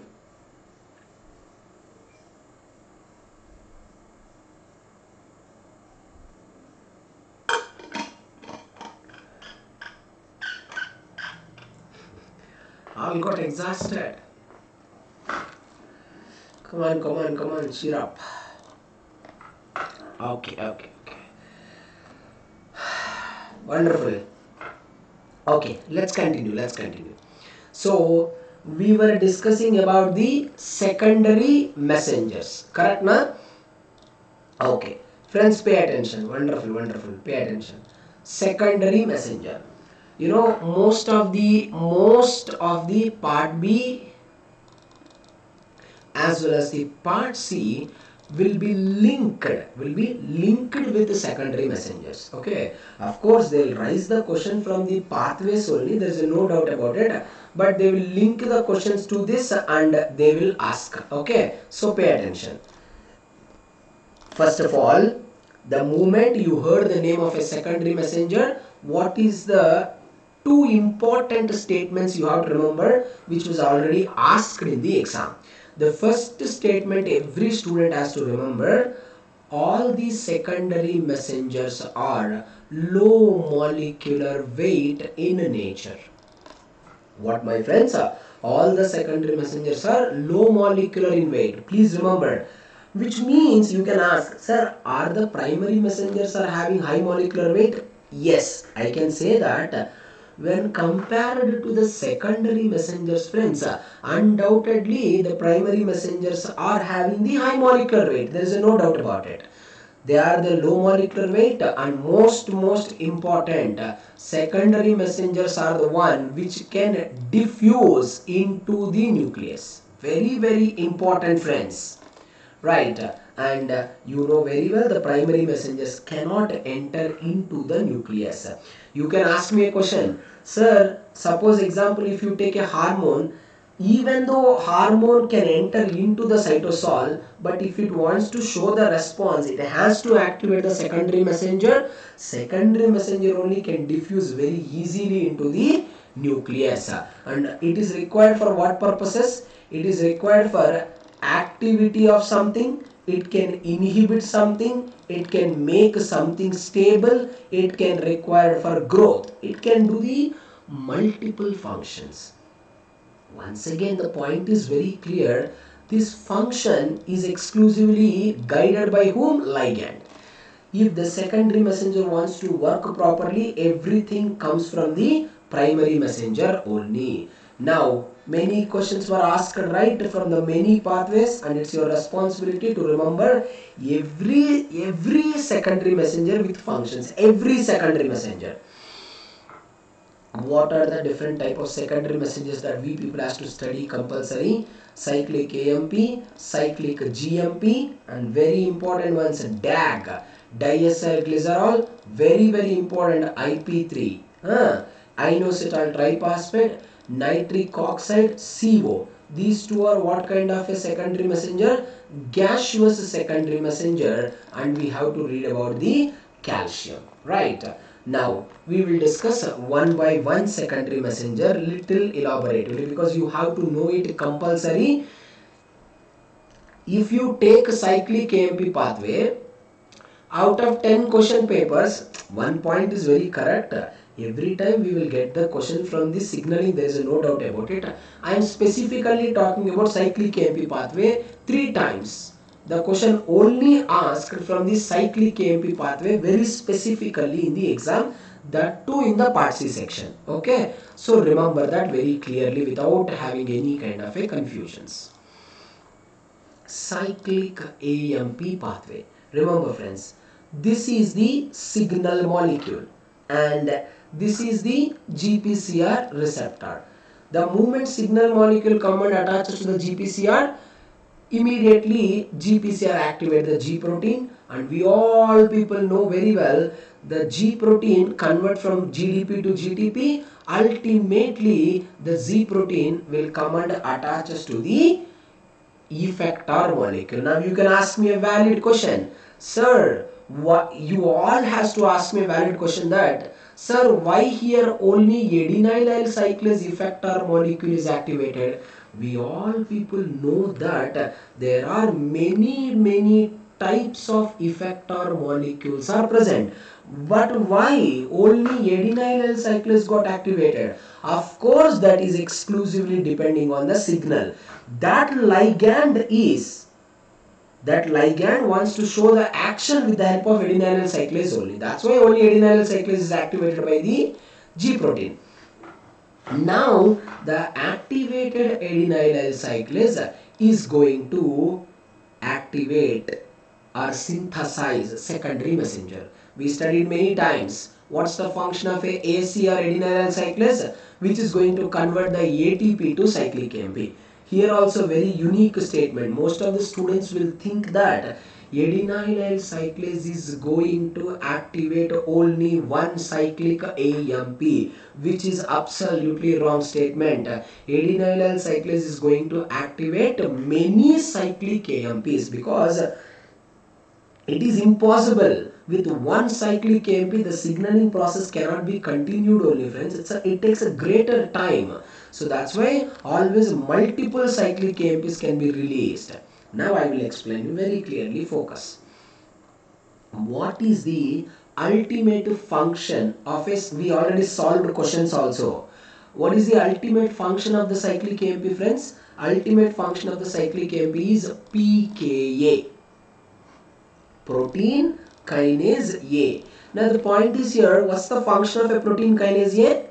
The pKa is required. Every student remember, pKa is required for cell growth. pKa is required for cell differentiation. Okay, that is the function of pKa. Not only that, pKa also plays a very crucial role in breaking down of the glycogen into glucose, and helps in releasing of the glucose into the bloodstream. We studied during the fasting conditions or during the harvesting conditions. So every students, please pay attention. Now it's very important to know the structure of the pKa. How does the pKa looks like? pKa contains 4 subunits. You can see the picture. It is having a blue color and white color. Blue color we can call catalytic subunits. Blue color catalytic subunits only perform the functions. And the 2 white color you can see, right? We can call regulatory subunits. Regulatory subunits do not have any function. They do not have any catalytic role. The catalytic role can only performed by this particular subunits only. That is the blue color catalytic units. But what is the disadvantage? The blue color catalytic units are always inactive. What is the reason? What is the reason that they are always inactive? They are always inactive. The reason is that they are associated with the regulatory subunit. If they are associated with the regulatory subunit, friends, compulsory they will become inactive. So what is the ultimate goal of a cyclic AMP molecule? Ultimate goal of the cyclic AMP molecule is that to block the regulatory subunits. If they block the regulatory subunits, catalytic subunits becomes free. Once the catalytic subunit becomes free, then catalytic subunits perform the functions. Now all the students listen. How can we make them active? This is also asked a statement. What is the question they asked? What is the statement they asked? Regulatory subunits are having 4 binding sites for the cyclic AMP molecule, which is absolutely right statement. You can see here, this is the first regulatory subunit, second regulatory subunit. You can see here, every regulatory subunit having 2 binding sites. Binding sites for what? Cyclic AMP. Cyclic AMP can come and attaches over there. Correct, na? So how many molecules of cyclic AMP? 4 molecules of cyclic AMP attaches. The moment cyclic AMP attaches, you can only look into this, the regulatory subunits get dissociated. Now who got activated? Catalytic subunit get activated. Now the point is very clear, my friends. Now the catalytic subunit has to perform the major functions. I am going to explain you the major function with the help of a ligand. When you take the example of a ligand, the process will become crystal clear. See, I have taken example of a ligand, epinephrine or glucagon. Anything, the function is same. Glucagon or epinephrine, ultimate goal is what? Focus. Follow me very correctly. Whether it is the glucagon, whether it is the epinephrine, ultimate goal is, friends, breaking down of the glycogen to glucose. That is the ultimate goal. Now you know what, here in order to break the glycogen into glucose, there will be a requirement of enzymes. Yes or no? So in one line I would like to conclude that the entire goal of this cyclic AMP and pKa signaling goal is to synthesize the enzymes, to activate the enzymes which are required to break down the glycogen into glucose. That's the ultimate goal. So follow me very correctly and listen to me carefully. Epinephrine come and attaches to the Gpcr receptor. There is activation of Gpcr protein, G protein alpha. Now friends, I have written very clearly here. What I have written? I have written GS alpha. Why did I written GS alpha? Because we studied very clearly. Our goal is not to inhibit the adenylyl cyclase. Our goal is activate the adenylyl cyclase. That's why we have taken the GS alpha. GS alpha activate the adenylyl cyclase. Then adenylyl cyclase convert the ATP into cyclic AMP. Now here comes another unique point. We studied, right? Don't think that the cyclic AMPs are going to activate only one pKa. No. See here, it was written clearly. Cyclic AMP is going to activate nearly 20 cyclic AMP molecules will be activated by the adenylyl cyclase. Nearly 10 pKa molecules are going to get activated. Now this pKa molecules, now here it was not shown in the picture, but I am explaining to all of you. Once the pKa become active, please follow me correctly, do not get confused at all. Once the pKa get activated, my friends, pKa will enter into the nucleus. Please follow me correctly. The moment pKa enter into the nucleus, it is going to activate an important transcription factor. We can call it as the CREB. I don't know what you do, you have to remember. Cyclic AMP response element binding protein. CREB protein. Just remember as a CREB. Cyclic AMP response element binding protein. pKa activate the CREB protein. Then you know what the CREB protein will do? It will attach us to the DNA at one particular area called as CRE. Cyclic AMP response element.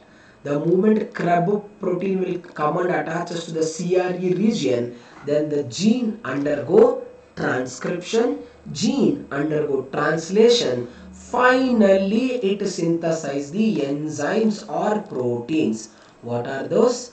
Phosphorylase enzyme, because that phosphorylase enzyme only, friends, going to break down the ultimate glycogen into glucose. That's what our goal. Our goal is what?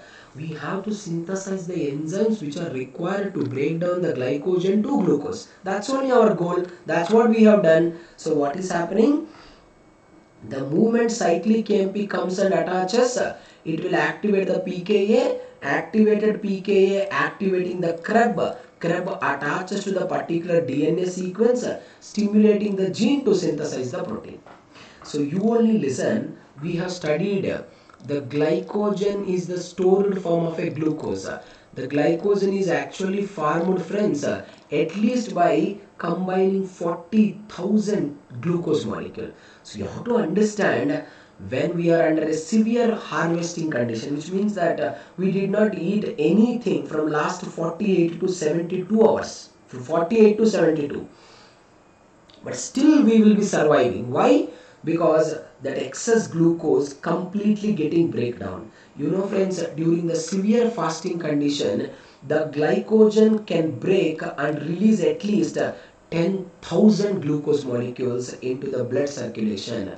By that, we will be active even though we are under the greater stress conditions.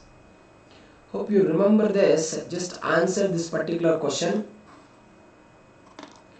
because we will get the questions from the statements only. Please don't get confused what they are asking. They are asking not.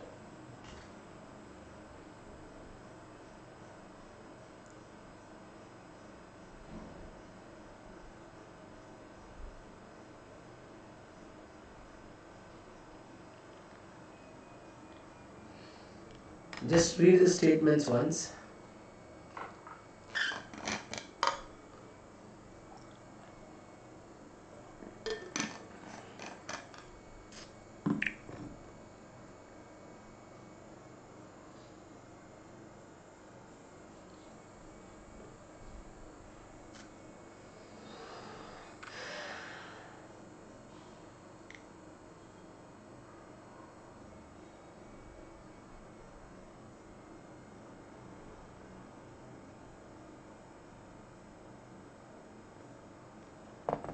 Okay, see friends, anyway you know the answer. I will just quickly summarize it. What I want you to remember here, which is not, remember most of the time when they ask the question, they will ask the question only two ways. One is with respect to the structural properties, with respect to the functions. If they did not ask the question from these two ways, there is only one way of asking a question, is mutation. Okay, this is the only ways that you can get the question. So when you are answering the questions, you should be very careful. Okay, focus everyone. They have asked which is not correct. Inactive protein kinase A, they are using a word, inactive protein kinase A tetramer. Of course, true, right? Consisting of two regulatory subunits, two catalytic subunits. Undoubtedly, friends, option 1 is correct. Each R subunit or the each regulatory subunits binds the active site in a catalytic domain and inhibits the activity of the catalytic subunit, which means that regulatory unit can act as a controlling unit of the catalytic activity. Right statement. And the third statement says that each regulatory subunit has two distinct cyclic Gmp binding sites. Correct, na? You have to remember they have given a beautiful line. They are all working in a cooperative fashion, which means that first one cyclic Gmp, second cyclic Gmp, third cyclic Gmp, fourth cyclic Gmp. All the cyclic Gmps not getting attached at a time. All are getting attached in a cooperative fashion. When cyclic Gmp attaches, what happens? Catalytic subunit get dissociated from the regulatory because regulator is getting inactive. But what they have given in the fourth statement, they are saying that binding of cyclic Gmp to the regulatory subunit causes the conformational change. Till here it's right. Because of the conformational change, dissociation occur. But what they said, they are saying that resulting in binding to the site other than the catalytic site, causing strengthening of the binding. No. When there is attachment of the cyclic Gmp, there will be no strengthening of the binding. There will be a dissociation of the binding. Hence, option 4 is correct. So, what I would like to highlight, it's not about the question. It is about the way they ask the question. Previously also, either structure, either property or mutation. Only these 3 points you people have to remember while answering this particular questions. Okay.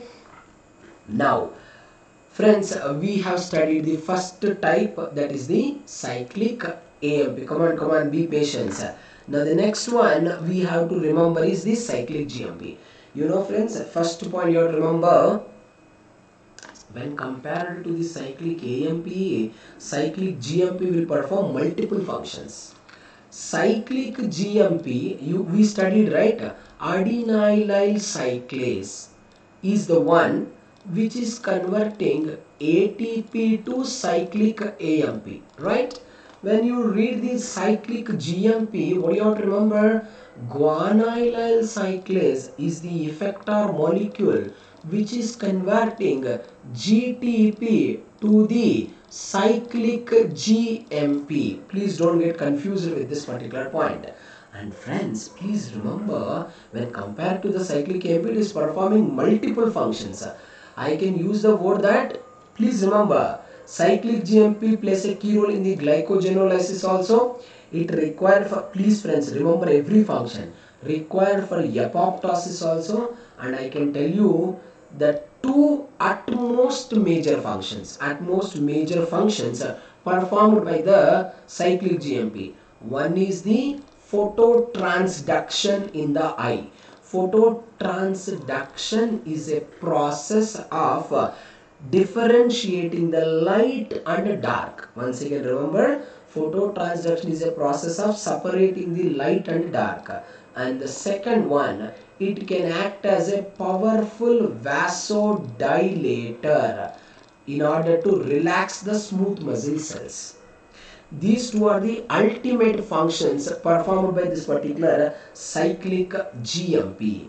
And please remember, it was not written in the slide. Please listen my statements. Listen friends.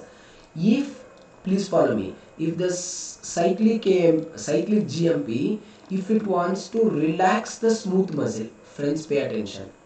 If it wants to relax the smooth muscle, it always require acetylcholine compulsory. Okay.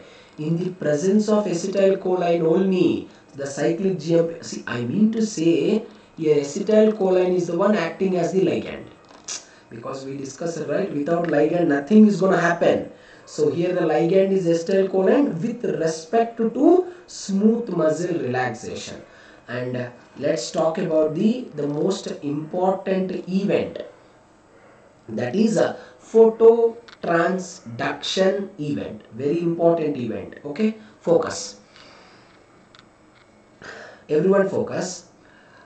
We are understanding, friends, how does light and dark can be differentiated. That is what we are going to study. What is the role of cyclic GMP in discriminating the light conditions as well as the dark condition? That is what we are going to understand. You know, what are these membranes I am showing? These are all the membrane of a rod and cone cells. What friends? These are all the membrane of a rod and a cone cells. Okay, every student please pay attention. What is happening here? Look into the picture. First unique statement every student has to remember. Friends, the light also uses the Gpcr pathway only. This is the first statement every student has to remember. Follow me correctly. Light is going to stimulate. I will explain. Instead of Gpcr, you remember rhodopsin. Instead of Gpcr, you remember rhodopsin. Okay. Instead of G protein, you remember transducin. That's all. The pathway is really easy. Which means here the function performed by the Gpcr rhodopsin will perform. The function performed by the G protein transducin will perform. That's all you have to remember. Okay. So now pay attention.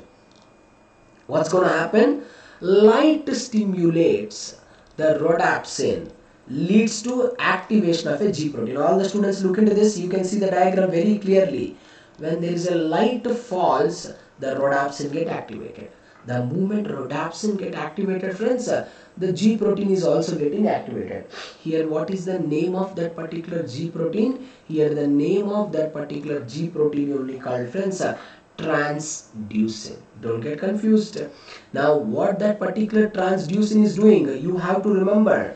You can ask me, here transducin is the G protein. Now, you have to remember that the G protein ultimate function is what? The ultimate function of a G protein is activating the effector molecule. We all people know that.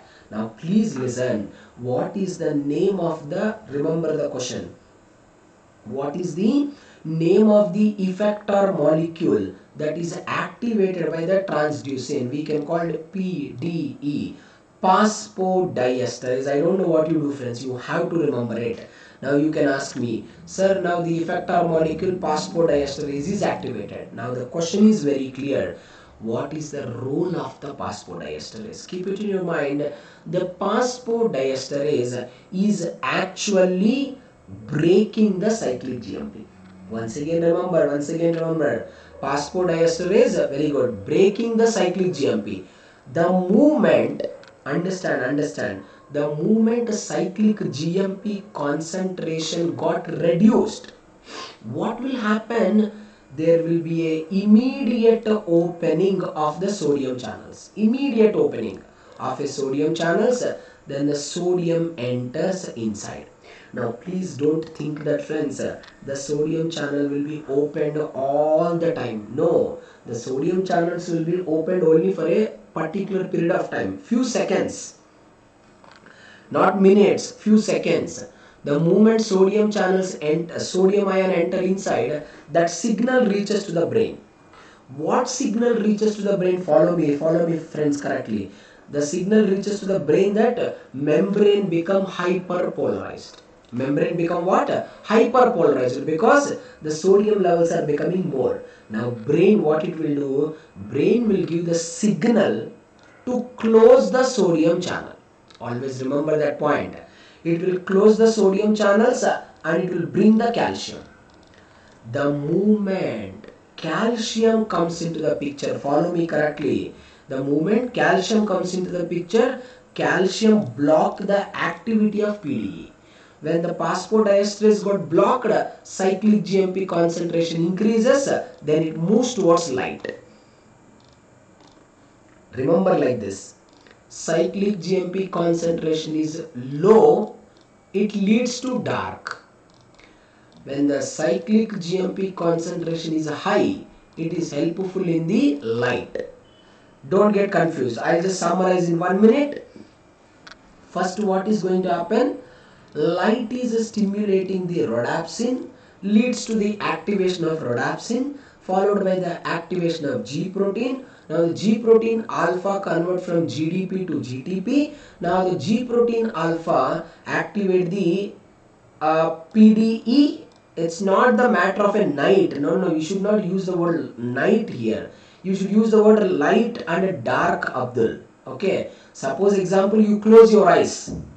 You close your eyes in the daytime. What do you call that condition? You call it dark condition. It's not like a night and light. It's called dark and light. Okay. So when we close our eyes during the daytime, we can't see anything. So what is happening over there?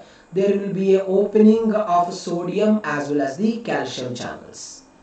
Okay. So there will now transducin activate the phosphodiesterase. Phosphodiesterase block the cyclic GMP, lower the cyclic GMP level, sodium enters inside.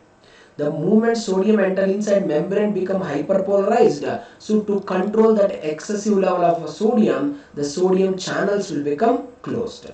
The moment sodium channels become closed, the level of calcium in the cell, inside the cell, they block the PDE. Then once the PDE block, cyclic GMP will become higher. Then once again it stimulates towards the lighter condition. Simple. So friends, I hope everyone understand till this particular cyclic GMP. Okay, we'll take some time break and once again we will start. Okay, so I'm requesting all of you not to sleep and please come back without fail. I am just taking only because of you. Okay, for you people only. By that you can do a revision and you can remember it. Okay, so friends, we will sharply meet at 12:15 a.m. Okay, just to take a 15 minutes of break and come back.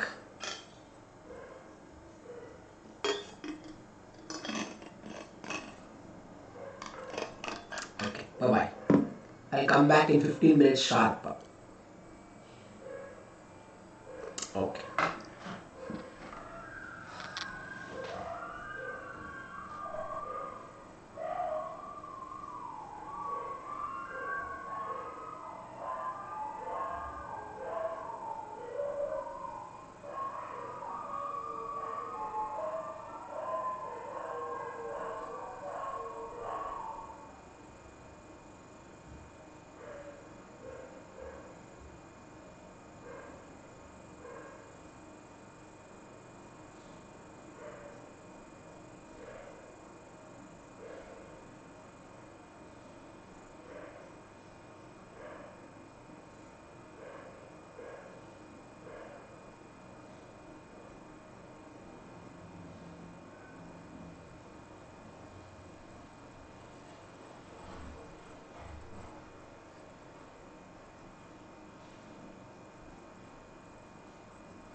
No. Guanylyl cyclase is not at all blocking the cyclic GMP. No, Abdul, that is wrong concept. Phosphodiesterase is blocking the cyclic GMP. Keep it in your mind. Adenylyl cyclase activate the cyclic AMP. Remember, guanylyl cyclase activate the cyclic GMP. Both can be activated. The cyclic GMP can be blocked by the phosphodiesterase. Okay, don't get confused. It won't block it.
Okay. Okay, friends, let's start.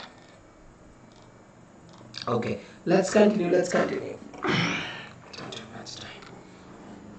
So, we have just completed discussion about the cyclic AMP secondary messenger, cyclic GMP secondary messenger. Now I'll make it a little faster. Just pay attention. Now we are going to study about the friends. Phosphatidyl inositol derived secondary messenger, that is the PI. Correct, na? See friends, the moment you heard the name of a phosphatidyl inositol derived secondary messengers, just keep it in your mind. These are all the type of secondary messengers which are lipid in nature. What, my friends? These are all the type of secondary messengers which are lipid in nature. Now, one very interesting point about the phosphatidyl inositol derivatives are they are interconvertible to each other. Once again, every student remember me very correctly. They are interconvertible to each other, which means one phosphatidyl inositol derivative can be converted from one form to the another form, but which is belonging to the same group only. How they can be interconverted from one form to the another form? With the help of, everyone remember, with the help of a kinases enzymes, at the same time friends, with the help of a phosphatases enzymes. Okay, let me explain you how is that possible. Everyone pay attention friends, all of you listen to me. This is phosphatidyl inositol, which we call it as the PI. Now friends, listen everyone. This phosphatidyl inositol PI, it is getting converted into PIP4. What it is getting converted? it is getting converted into PIP4. How it is getting converted into the PIP4? All the students listen. We are just adding the phosphate group. See, every student remember without confusion, follow me correctly. Anyway, you don't need to remember the structure. In case of a passport, and everyone please continue. In case of a phosphatidyl inositol, at the first carbon there is an addition of the phosphate group. You can see that. Whereas friends, in the PIP4, what you have to remember, along with the first carbon, even the fourth carbon also get phosphorylated. That's why we are calling it as the phosphatidyl inositol 4-phosphate, or shortly called as PIP4. And friends, now this PIP4 is getting converted into PIP2, phosphatidyl inositol 4,5 bisphosphate. What do you mean by that? The fourth carbon also, fifth carbon also added by the phosphate groups. So what you have to understand, Pi can convert it to Pi PIP4, PIP4 can be converted to the PIP2. So that's why we can say that all the phosphatidyl inositol derivatives are lipid in nature, and friends, they are all interconvertible to each other. So interconvertible to each other is a very important statement. Every student has to remember that without fail. Now friends, follow me. This is what protein? Z protein, correct na? And there is a GPCR and there is a ligand. Friends, of course, the phosphatidyl inositol derivative is also secondary messenger only. So everything is undoubtedly under the control of ligand only. Now please listen. But here, what is the only difference is, the only difference is there will be a change in the different effector molecule. All the students pay attention. Whenever there is a ligand comes and attaches, what is going to happen? There is an activation of the G protein. Now all the students please listen to me friends. Now the G protein is going to activate an important effector molecule. Every student please listen. What is the name of that effector molecule? PLC beta. Sometimes they will call PLC alpha. Sometimes they can call PLC alpha 2. But what's the common point every student has to remember? It is basically phospholipase C. So who is going to activate this phospholipase C? It is activated by the G protein depending on a particular ligand that it attaches. We will read this even in the immunology also.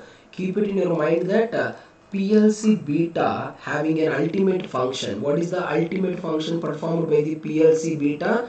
It is going to break down the PIP2. Friends, please remember, do not get confused. PIP2 getting break down by the PLC beta into DAG as well as the IP3. Please do not confuse with these two statements. What friends? PLC beta breaking down the PIP2 into DAG and IP3. Never forget that friends. And you can look into the diagram very clearly friends. What is the moment DAG get activated, you also can see the picture. DAG is always associated with the plasma membrane only. DAG never enter into the cytosol. DAG never enter into the nucleus also. So that's why we can use the word DAG is also a type of secondary messenger that is associated with the plasma membrane with the help of a lipid anchors or the lipid chains by covalent linkage. Don't get confused. Now what is happening friends? IP3 specialty is what? 2 times directly asked part B question. What is the function of IP3? IP3 is the one which is extremely responsible for bringing the calcium from the smooth endoplasmic reticulum into the cytosol. We all people know very well that smooth endoplasmic reticulum can store abundant amount of the calcium. Don't get confused with that particular point. Friends, now you can ask me a question, sir, how the IP3 can bring the calcium out very easily? Every student pay attention. Once the IP3 will come and attaches to the IP3 receptors. Now the point is here where the IP3 receptors are present. Friends, every one of you please keep it in your mind. IP3 receptors are present on the SCR membrane also. At the same time, friends, on the outer membrane of the vacuole, which we generally call it as the tonoplast. Everywhere this particular IP3 receptors are present. So wherever that IP3 receptors are present, they will go and attaches over there. As a result, what is going to happen, friends? This receptors get opened. The moment they get opened, what is going to happen, friends? Abundant amount of the calcium is going to enter out. Now please listen my statements very carefully. Now the released calcium and DAG together. Once again focus. The released calcium as well as the DAG together going to activate an important protein which we can call it as the PKC. Yes, Abdul, that's what I am saying. It can bring from the vacuole also in the plant. We studied in the plant physiology. So it is going to activate the PKC. Friends, please don't get confused with the statements. Cyclic Gmp is going to activate a protein called as pKa. Whereas, friends, cyclic GMP is going to activate the DAG and calcium together. These two are activating what, friends? Protein kinase C. And keep it in your mind, friends. Whereas the cyclic GMP, it is going to activate, friends, protein kinase G. Don't confuse. Correct, Abdul, correct. Cyclic GMP activate the pKa, cyclic GMP activate the pKg, and friends, DAG and calcium together activating the protein kinase C. Now you can ask me a question, sir, what is the function of a PKC? PKC also required for the cell growth, PKC also required for the cell differentiation. Very simple point it is. Now nitric oxide, the next one. I'll go a little faster, friends, please cover up. Friends, the moment you heard the name of a nitric oxide, two statements you have to remember. The first statement is nitric oxide is the powerful gaseous secondary messenger. Very powerful. Powerful gaseous secondary messenger is the nitric oxide. And the second point every student has to remember without fail is that nitric oxide is the only type of a secondary messenger which can also act as the primary messenger. Certain cases it can act as a primary messenger. If it is not acting as the primary messenger, obviously it is going to act as the secondary messenger. So please keep it in your mind. The nitric oxide can act as the primary messenger also, as well as, my friends, secondary messenger also. Now how does this particular nitric oxide is going to get activated? Now once again I want every student has to remember. You can ask me, sir, tell me in one line what is the ultimate function of the nitric oxide in just one line. I can also tell you, friends, nitric oxide also plays a very crucial role in the smooth muscle relaxation. You can remember this point just like that, okay, which plays a key role in the smooth muscle relaxation. All the students pay attention. If the nitric oxide wants to be synthesized, everyone remember my statements carefully. In our body, everyone, friends, understand, in our body, nitric oxide is not at all getting synthesized purposely. Everyone remember, nitric oxide is not at all getting synthesized purposely. So it actually released as a byproduct. It is actually released as an end product. Every student, please remember my statements. Whenever L-arginine, all the students pay attention.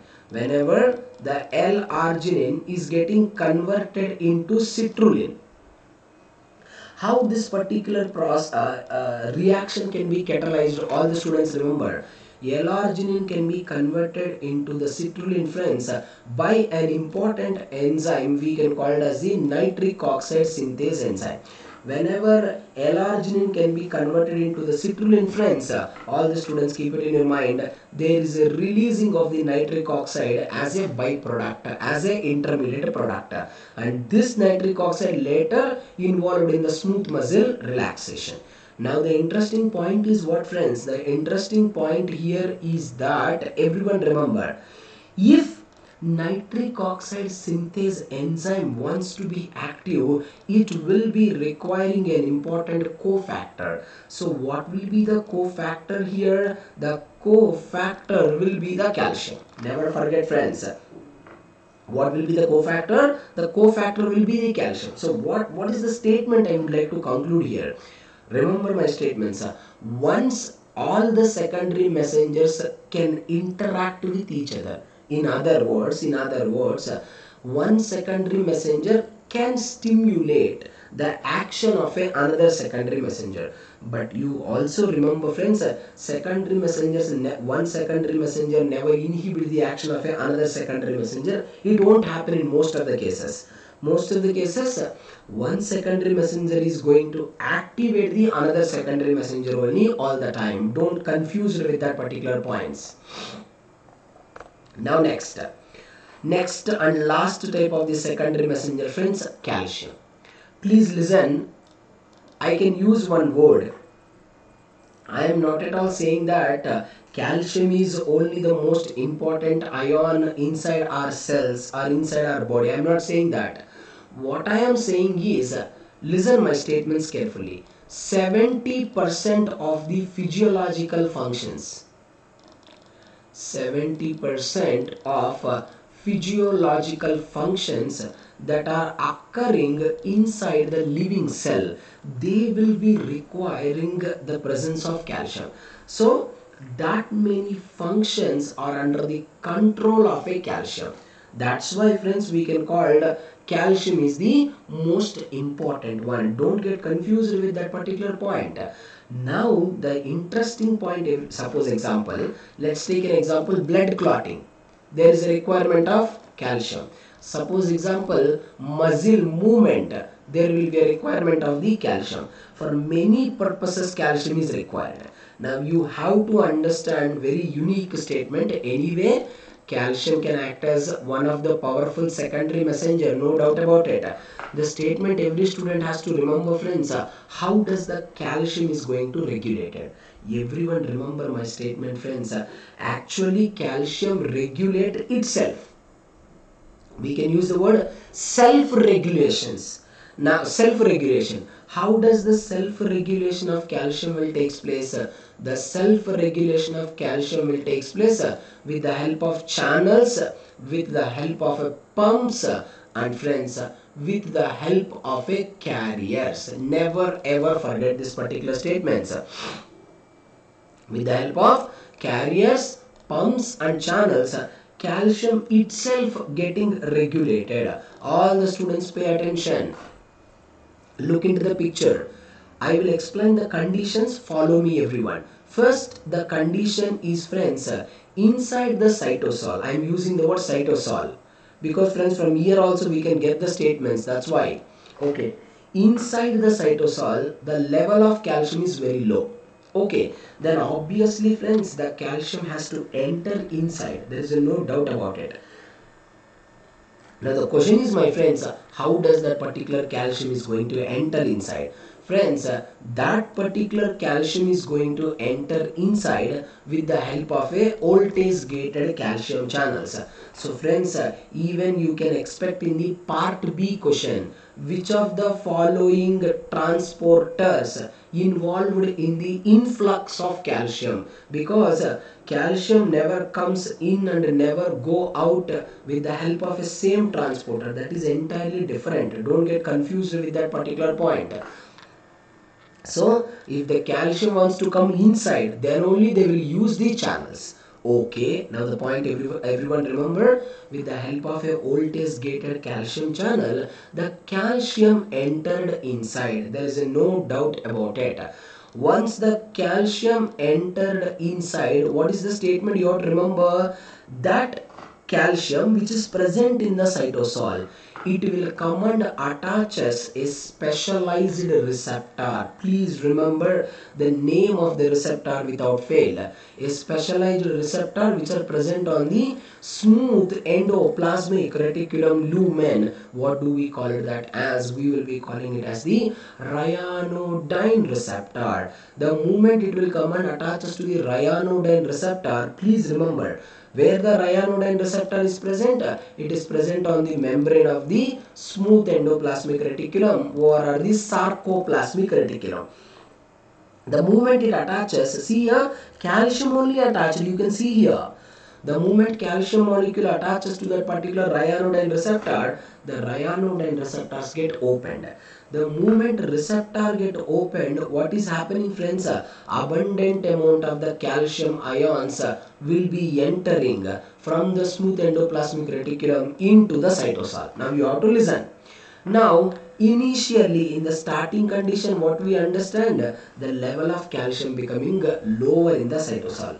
But now calcium enter inside from the outside, and whatever the calcium that is stored in the smooth endoplasmic reticulum, that calcium also we brought to the cytosol. Now the point is very clear. What is happening? What will happen to the excess calcium?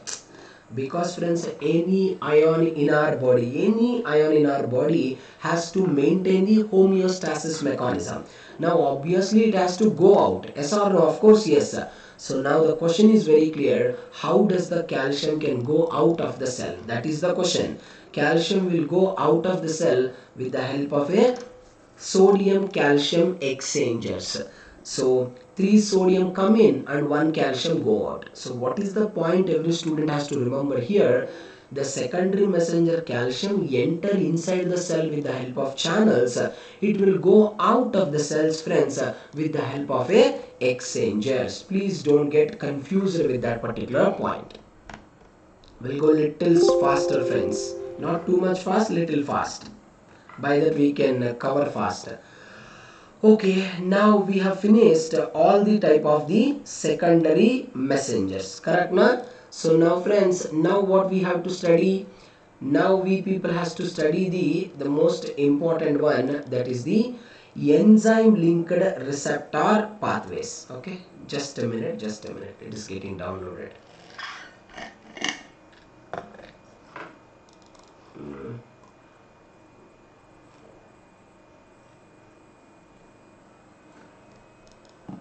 One minute, it will download.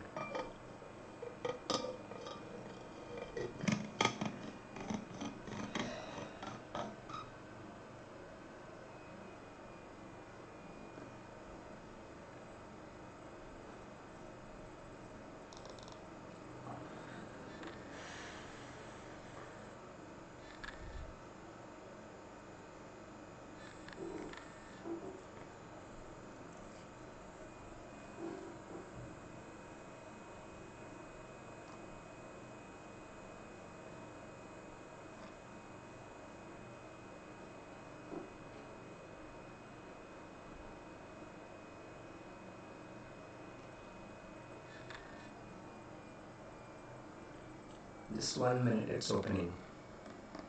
Yes. So now let's move into the second part of the cell signaling. We'll finish it faster. Okay.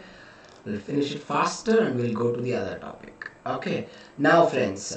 So now the last part, if we don't get the questions from whatever we have discussed so far, now there is a only way that we can expect the questions from the receptor enzyme pathways. Now, what is the first statement? Once again, you all people has to remember. Enzyme linked receptors used by what kind of ligand molecules we have studied that, friends? Almost all type of the growth factors present in our body. What, friends? Almost all the type of growth factors present in our body, they are going to use this particular receptor enzymes. That is the first statement you have to Remember. And the second most important statement every student has to remember, most of the people will think that there is only one receptor enzyme is present inside the cell, that everyone will say that the example is the RTK, receptor tyrosine kinase. No, it's not like that. There are many type of receptor enzymes are there, but we mostly uses the RTK. There is a receptor tyrosine kinases are there. There is a receptor threonine kinases are there. There is a receptor serine kinases are there, and we have studied in the plant physiology, especially receptor histidine kinases. The hormone ethylene, the hormone cytokinin, they will use what? Receptor histidine kinases only. But in case of our body, most of the time we will use receptor tyrosine kinases as the major receptor enzymes. One point is very clear, whether, very good, serine threonine, correct.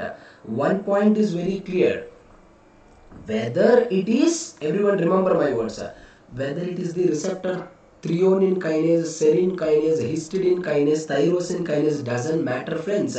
The structure is extremely same. There will be a no change, or there will be a no difference in the structure.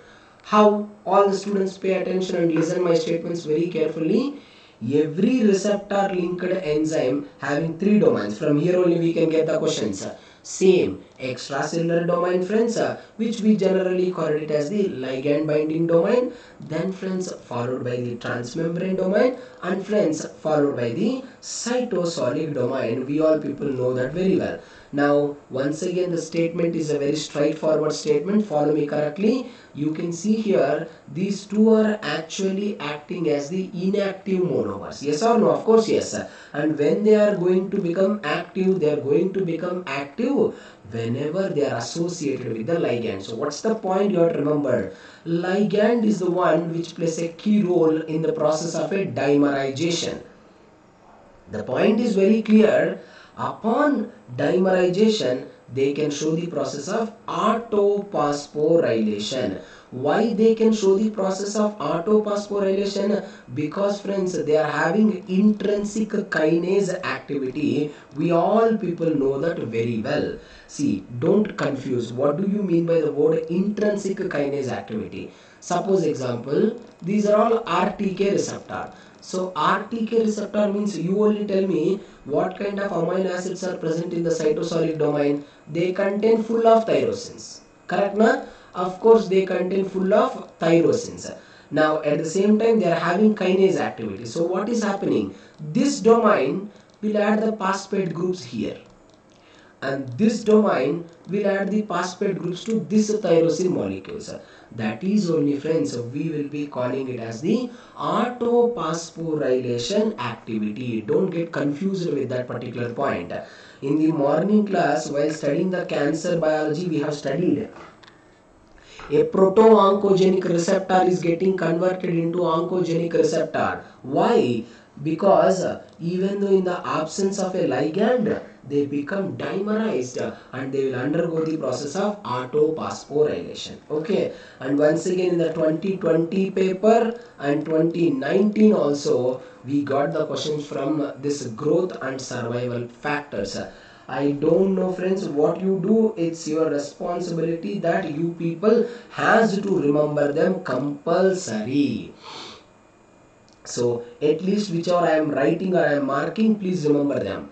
Colony stimulating factor CSF, EGF epidermal factor, FGF fibroblast growth factor, HGF hepatocyte growth factor, IGF insulin growth factor, NGF nerve growth factor, followed by PDGF platelet derived growth factor, VEGF vascular endothelial growth factor. Requesting all of you, friends, to remember the example of this particular eight growth factors which are using receptor enzymes as their major pathways, for their major pathways. Now we are going to study the pathways one by one. So friends, let's start studying the different pathways fast. Ras Map Kinase Pathway we will study first. Then we will study friends JAK-STAT pathway. All the students pay attention. First one, Ras Map Kinase Pathway. Everyone pay attention. You know, before explaining this pathway, I want you people to understand one point. You just imagine friends, whatever the function performed by the G protein. Just remember like this. Whatever the function performed by the G protein, the similar kind of functions can be performed by the Ras protein also. Just remember that unique statement without fail. Just replace the G protein with the Ras protein. That's all, nothing else. We have already studied this, right? All the students remember. Suppose this is the G protein. You later just imagine the Ras protein in the form of a with the replacement of the G protein. Now you remember, right? When the G protein is inactive, what we studied very clearly, friends. Focus. Z protein alpha part become GDP. It is associated with the GDP.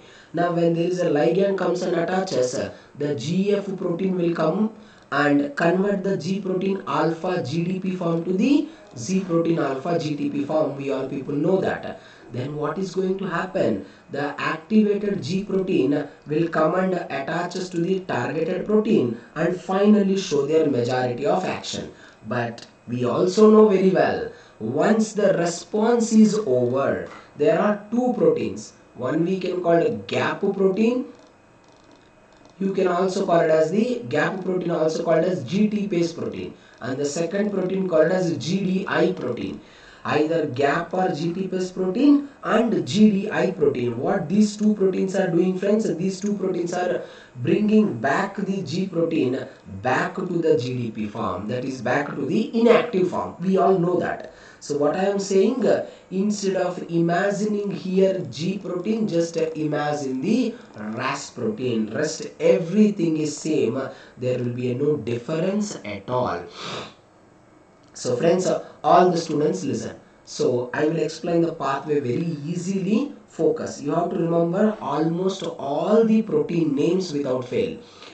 Let's take a growth factor. Let's take an example of a growth factor, epidermal growth factor. First, every student has to remember what is the function of a epidermal growth factor. First point. Epidermal growth factor, name itself indicating a growth factor. It is required for the growth of a particular cell. That is the ultimate function of a epidermal growth factor. And if the epidermal growth factor wants to work, there will be a requirement of the transcription factors. It is very important, mandatory. Every student has to remember what kind of transcription factors are involved in every pathway. EGF can be under the control of a two transcription factors called as FOS and JUN. And ultimate goal of an EGF or epidermal growth factor is activation of an important gene. We can call it Ap1 gene. This is the gene which is basically controlling the growth of a cell. This is the gene which is basically controlling the division of a cell. That's what I want every student has to remember without fail. Now focus, friends. What the growth factor is doing. Follow me correctly. I'll explain twice. The EGF, epidermal growth factor, once attaches to the receptor, immediately what is happening, friends? Receptor get activated. From here every student has to listen. Okay, let me draw like this, by that you will get a good idea. This is how the RTK looks like, enzyme-linked receptor, correct na? So friends, first now ligand attaches. The moment ligand attaches, what will happen, friends? This particular receptor get dimerized. We all know that. And after dimerization, what is going to happen, friends? They will undergo the process of autophosphorylation. We all people know that very well. Now every student has to listen. Now the point is very clear. We have to take this particular information till which level? We have to take this particular information till the nucleus level. So how can we take this to the nucleus level? All the students listen. With the help of a Ras pathway. But if the Ras pathway wants to start, first we have to know about the linker molecule. or we have to know about the adapter molecule, linker or adapter. Don't confuse, my friends. So once the autophosphorylation occur, there is a first linker molecule will come. The name of the linker molecule is GRB2. You people always remember the name GRB2 only as it is remembered. So GRB2 always having two domains. Friends, MAP kinase is extremely important pathway. Okay, never neglect. It is having SH2 domain and it is having SH3 domain. You all people has to follow me correctly. SH2 domain of the GRB2 associated with a phosphate group. And what about the SH3 domain of the GRB2? It is associated with another adapter or another linker molecule we can call SOS protein. Don't get confused. Point is very clear. Both GRB2 and SOS both are linker or adapter protein only. You can ask me, sir, what is their ultimate function? I can tell you that they are the one which is actually acting as a link. They are the one acting as a link between the receptor and Ras proteins. Friends, the moment, everyone focus, the moment SOS get activated, what is going to happen, friends? The SOS is going to activate the Ras protein. What is the statement I told to all of you? Friends, remember Ras like a G protein only. The moment Ras get activated, Ras is converted from GDP to GTP form. Who will do the same protein? GEF will do. Now every student please remember. Now the Ras protein, please focus everyone. It is activating three major type of kinases. One we can call RAF, another we can call MEC, another we can call ARC. Never confuse. That RAF only we can call MAP kinase. That MEC only we can call MAP kinase. And friends, ARC only we will be calling it as the MAP kinase. Don't get confused. Now you all the students has to remember what? They are all working in a sequential order, which means first RAS activate RAF, RAF activate MEC, MEC activate ARC. Now what the ARC is going to do, friends? Now the ARC is going to activate the transcription factors FOS and June. It was not written, remember. FOS and June. Don't think that, friends, RAF, MEC, ARC can easily enter into the nucleus. They never enter into the nucleus. The only thing that can enter into the nucleus is the FOS and June only. Keep it in your mind. FOS and Junes are the transcription factors. They will enter into the gene, enter into the nucleus. Friends, the moment they enter into the nucleus, they are going to activate an important gene. What is the name of that particular gene? Every student, please remember. The name of the gene is Ap1 gene. Now that gene undergo the transcription, translation, produce the proteins. That proteins only required for the cell growth or the cell division or the cellular differentiation. I'll quickly summarize it. An example, when epidermal growth factor comes and attaches, they activate the receptor, tyrosine kinase receptor. They will undergo the autophosphorylation to one of the phosphate group GRB2 SH2 domain attaches. Then GRB2 SH3 domain associated with SOS.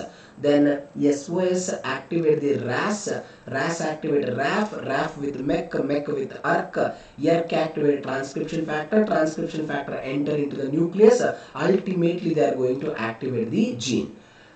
That is the Ap1 gene. And I want every student, friends, majorly focus on RAF everything is getting phosphorylated. Abdul, you have to remember one important statement. The name itself indicating, right, Abdul? Name itself indicating kinases. Correct, na? What they are? Kinases. Now, what's the function of a kinase? We are using the word map kinase. We are using the word map kinase, which means they are obviously undergoing the phosphorylation only, right? The function of kinase only adding the phosphate group. So undoubtedly they will undergo the process of phosphorylation. There is no doubt about it. Got it? Anyway, always remember the animations. By that we can remember it for the longer time. Okay. Come on, come on, come on, be active. One second. It's getting loaded.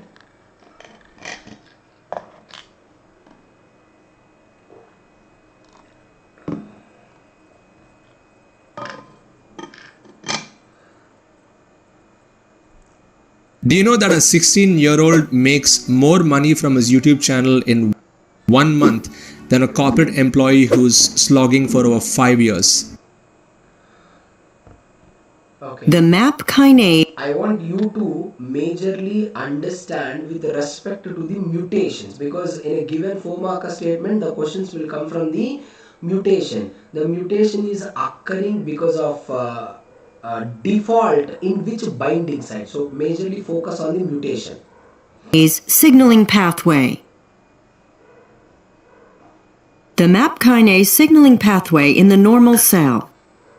The designation MAP kinase, abbreviated MAPK, originates from one of the first members of this protein family, the mitogen-activated protein kinase. The MAP kinase pathway begins with the binding of a ligand, for example EGF, to the extracellular portion of a membrane-bound receptor of the family of receptor tyrosine kinases, abbreviated RTKs.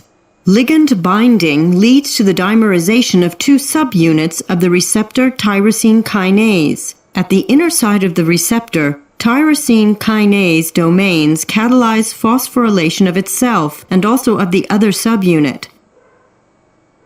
Next, the growth factor receptor-bound protein 2, GRAP2 for short, can bind to the phosphorylated RTK.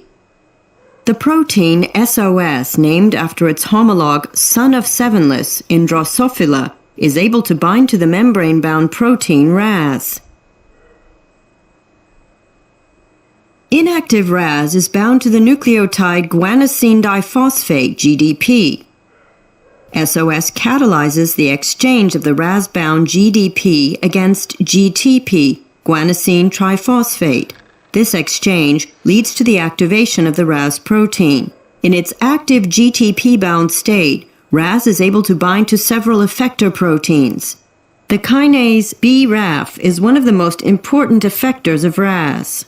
Active BRAF phosphorylates and activates the kinases MEK1 and 2, which in turn phosphorylate and activate the kinases ERK1 and 2. Finally, the kinase cascade leads to the activation of transcription factors of the Ap1 family. The abbreviation Ap1 stands for activator protein 1. The best-known Ap1 proteins are the transcription factors Jun and Phos. After their activation, Jun and Phos move to the cell nucleus, where they form a heterodimer and bind to an Ap1 motif of the DNA. This leads to the expression of many genes encoding, for example, growth factors, cyclins, and cytokines. As a direct consequence, cell proliferation is activated. In the normal cell, the active Ras-GTP complex is inactivated shortly after its activation. In this way, a permanently active MAP kinase signaling pathway and undesirable effects are avoided. Ras-GTP is inactivated by the GTPase activating protein, also known as GAP. GAP binds to Ras-GTP and increases the very weak GTPase activity of Ras by several orders of magnitude. GAP achieves this activation by providing a domain that assists the Ras protein in the hydrolysis of GTP. The bound GTP is hydrolyzed to GDP. GDP-bound Ras is no longer active and can no longer bind to BRAF. As a result, the MAPK signaling pathway is turned off. The MAPK signaling... Now friends, I want you to understand the tumor cell with Ras mutation. If we can get a kind of a mutated related questions, we can get from here only. So please pay attention. Pathway in a tumor cell with Ras mutation. Mutation of the Ras gene may have dramatic consequences for the cell. Mutated Ras protein is activated just like the normal protein. Mutated active Ras-GTP is also able to bind and to activate the kinase BRAF. A major difference between the mutated and the normal Ras-GTP protein is that the mutated protein loses its capability to be inactivated by the GTPase activating protein GAP. GAP can still bind to mutated Ras in its GTP-bound form. However, GAP is not able to provide the domain that is crucial for the activation of the Ras-GTPase. GTP is not hydrolyzed to GDP. Consequently, mutated Ras-GTP stays active. The kinase BRAF stays bound to Ras-GTP and remains active. BRAF phosphorylates and activates an increasing number of MEK1 and 2 proteins. In turn, MEK1 and 2 activate ERK1 and 2, which activate Jun and Phos. Thus, the kinase cascade is not turned off. A permanently activated MAP kinase signaling pathway results in continuously activated proliferation, which is an important feature of a tumor cell. Okay, so I hope everyone understand that without confusion. Okay, so please remember what happens when there is a mutation occur, what happens when the cell is working normally. When the mutation occur, you have to remember a common point that all the kinases are activating continuously, all the transcription factors activating continuously, all the genes activated continuously, then the cell growth becomes continuous, which leads to the formation of a tumor. Very simple point it is. That is what MAP kinase pathway. And friends, why do we have given the name of the pathway as the MAP kinase pathway? Because the last and final kinase that is formed, which is the most stable kinase, is the MAP kinase. That's why the name of the pathway also MAP kinase pathway. Okay, now pay attention. Next one, JAK-STAT pathway. Friends, before studying every pathway, you have to remember the significance of pathway. That is important. Just now we studied that MAP kinase pathway is activating the AP1 protein. You have observed in the animation. AP1 protein is required for the cell division, cell differentiation, synthesis of a cyclins, synthesis of a growth factors. That is the function of that particular AP1 gene. So similarly, while studying the JAK-STAT pathway, first every student has to understand what's the significance of that particular JAK-STAT pathway. That JAK-STAT pathway, please remember, you have to remember it. It required for the immune cell functions, required for the cell division, apoptosis or cell death, and deficiency, non-functional of JAK-STAT pathway, even it causes the tumor formation also. Now, why we have given a name, valid point, why we have given the name JAK and STAT pathways? That is the question. Every student remember, we have given the name JAK-STAT pathway, friends, because the proteins involved in this pathway are JAK and STAT. JAK means Janus kinases. Okay, STAT means, don't get confused, but remember the full forms without fail. Signal transducers. What do you mean by the word signal transducers, friends? Which are carrying the information till the nuclear level. That's what we can call the signal transducers, and which are the activators of transcription. That's what we can call stats. The point was very clearly written here. What is the point? It was written here. It was written a point that disruption of a JAK-STAT signaling pathway leads to cancers as well as several disorders of the immune system. Not only immune system, friends, even friends, several blood cells wants to work, they will be requiring this particular JAK-STAT pathway. So the mutation or the impairment of the JAK-STAT pathway leads to many kind of diseases. Okay, now pay attention towards the mechanism. Friends, don't get confused. While studying the MAP kinase pathway, as an example, we have studied the growth factor named as EGF, epidermal growth factor. So friends, in order to understand this JAK-STAT pathway, let's study the example of a growth factor, erythropoietin. What is erythro? Red blood cell. Poietin, production. Erythropoietin nothing but which is involved in the production of the RBC.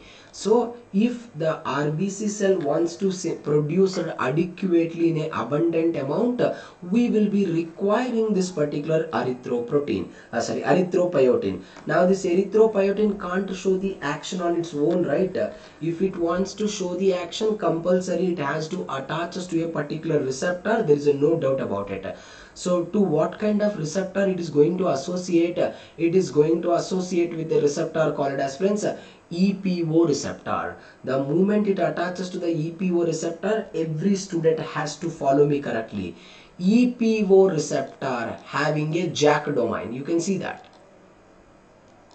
What, friends? The EPO receptor having a JAK domain.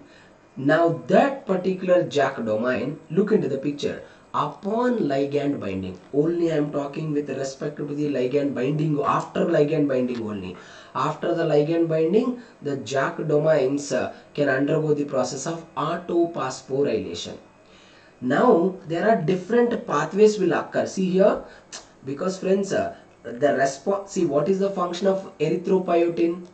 It is required for the RBC cells division. Simple point. It is required for the RBC cell division. So it can show this function in any ways. Suppose example, once the JAK protein got phosphorylated, there is an important protein will come and attaches to that one of the phosphate group, that is called STAT protein.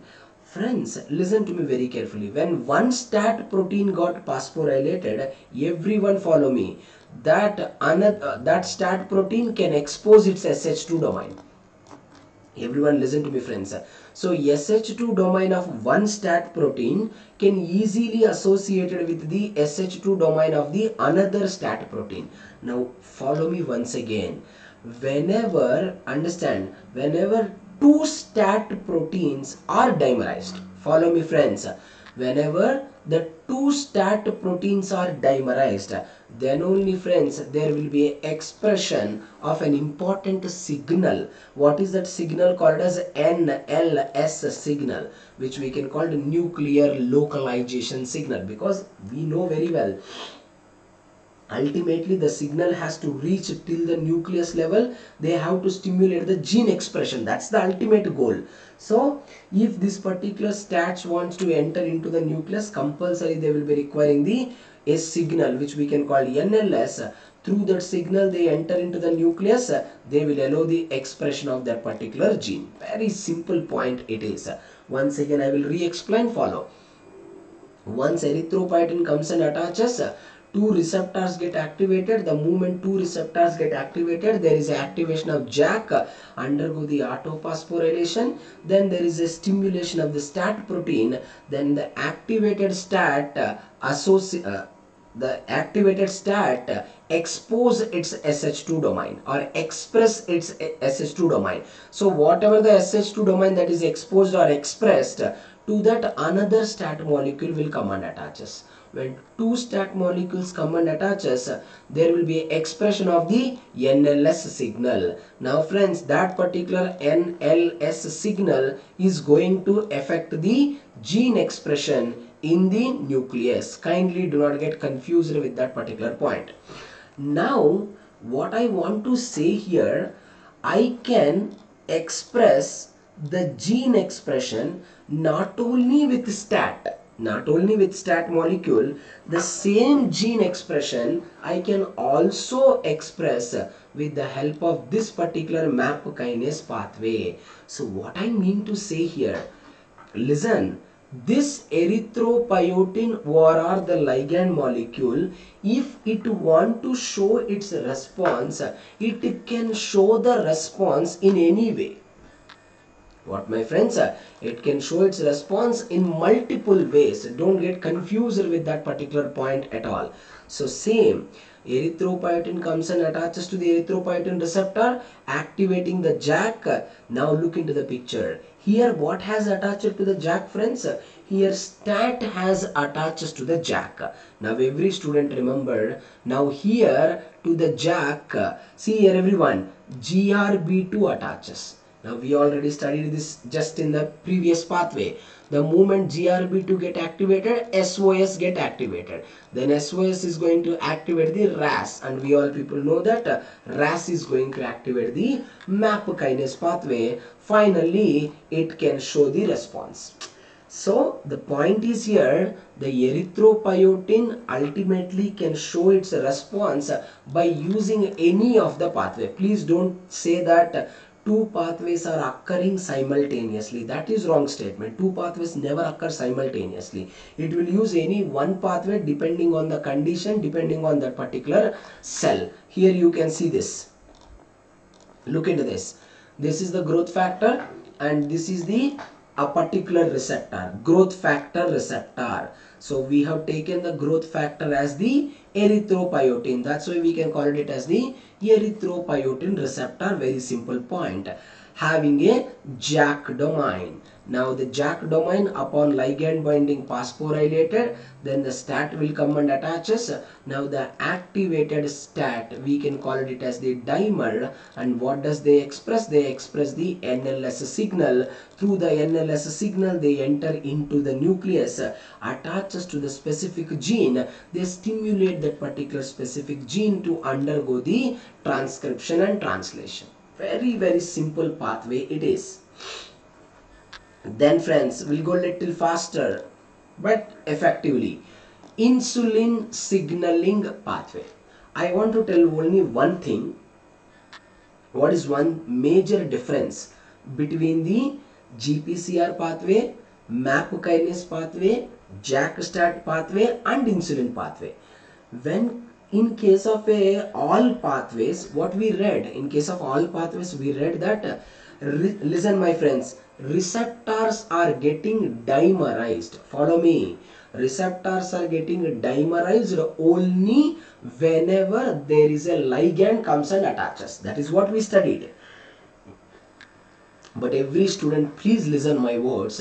In case of a insulin signaling pathway, even though there is, follow me correctly, even though there is a no ligand, that dimerization occur. I mean to say their structure, according to their structure, they are already dimerized. Now you can ask me, sir, if they are already dimerized, they can show the continuous response, right? No.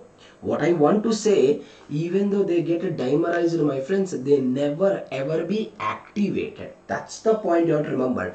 They just, in terms of structure wise, they look like dimerized, but they are not active.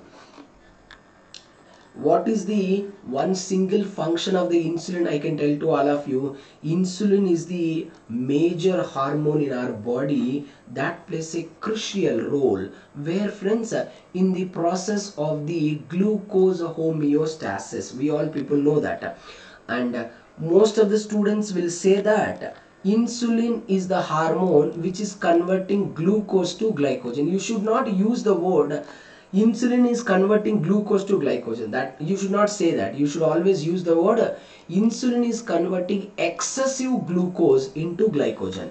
In our body, there is only less glucose is there. If we convert that less glucose into glycogen, how can we survive? So that's why we should not use that word.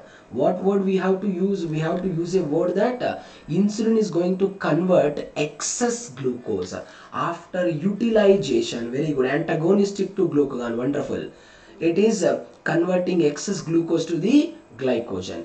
And same, if anything wants to act, they require receptors. Similarly, if the insulin also wants to work, friends, undoubtedly there is a requirement of insulin receptor. Now let's look into their mechanism of action. I'll explain it elaboratively. Just pay attention, every one of you.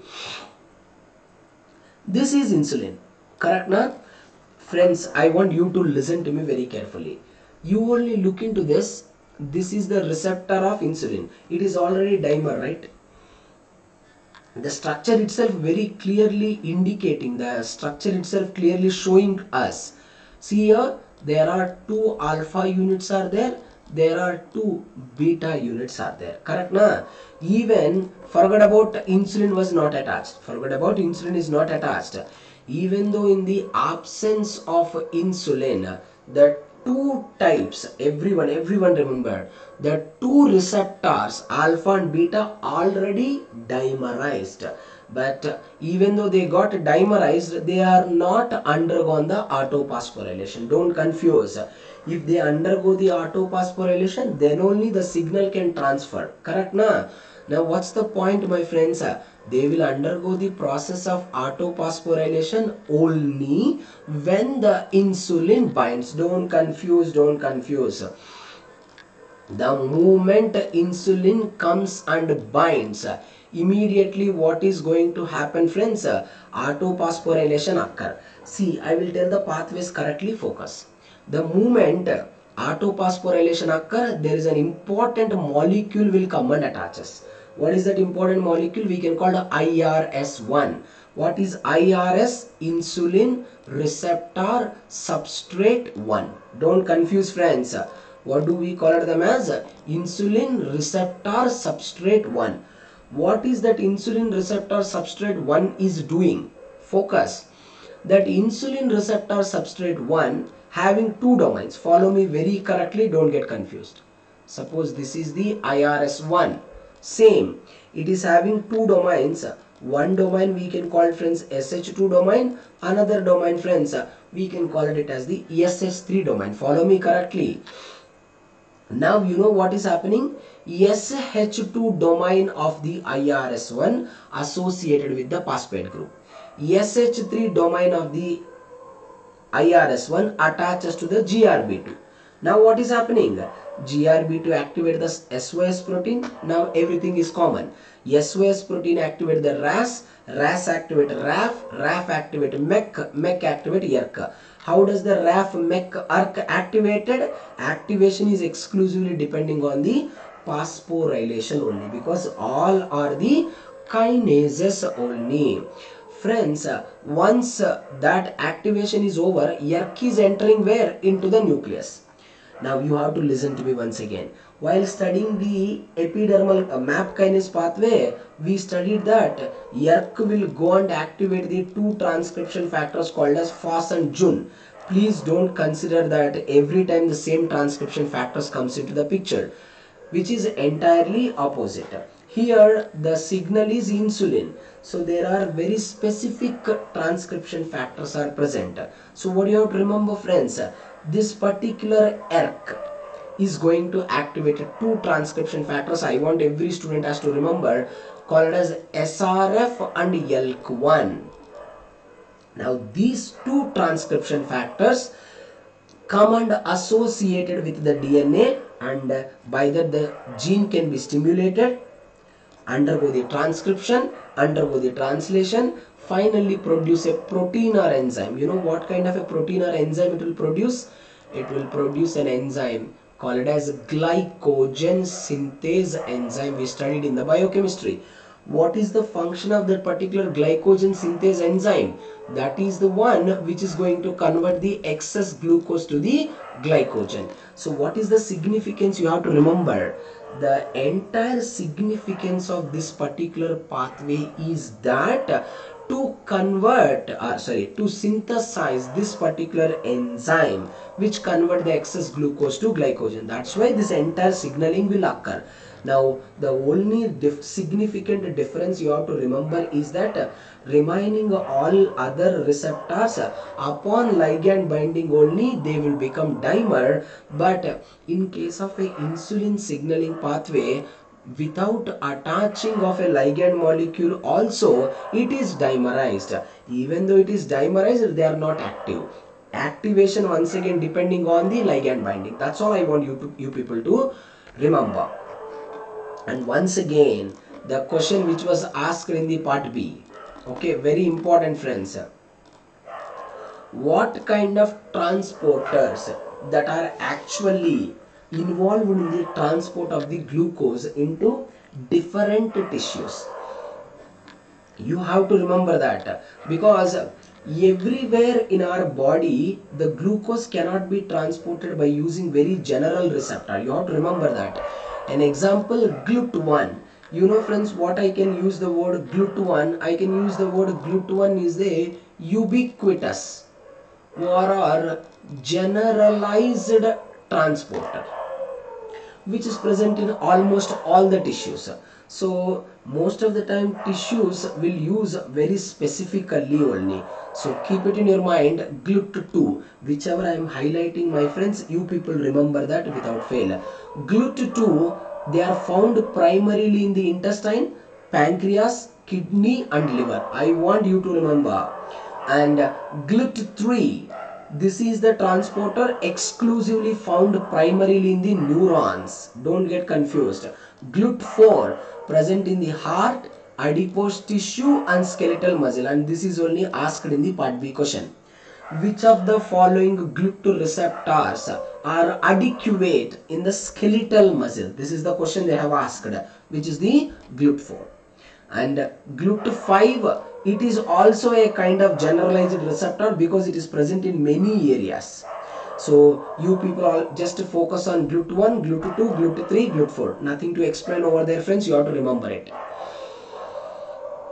Okay, so friends, okay, whatever we have explained so far, the same thing was summarized in the table. So instead of reading every single slide whatever we have studied, just look into the table. By that it will become a good summary for you. So we read MAP kinase pathway, we read JAK-STAT pathway, we read insulin pathway. Now friends, let's try to read about the another type of a pathway called as a TGF pathway, transforming growth factor. Yes, correct Abdul, exactly. GLUT2 is exactly required for the reabsorption of a glucose along with the sodium. And one more point, always remember friends, if the glucose wants to be transported in any cell of our body, any tissue of our body, always remember glucose require the sodium. So because glucose can be transported via sodium glucose transporters only. So that GLUT transporters we generally called, my friends, sodium glucose transporters only. Don't confuse. Always it require the sodium. Okay. Now, anyway, so we understand why we use MAP kinase. We understand why we use JAK-STAT. We understand why we have used insulin signaling pathway also, because the best way to remember the signaling pathways are remembering that particular function. Exactly, Sushma, paracrine factors will be involved here. Now, the moment you heard the name of a TGF, what is the first statement you have to remember?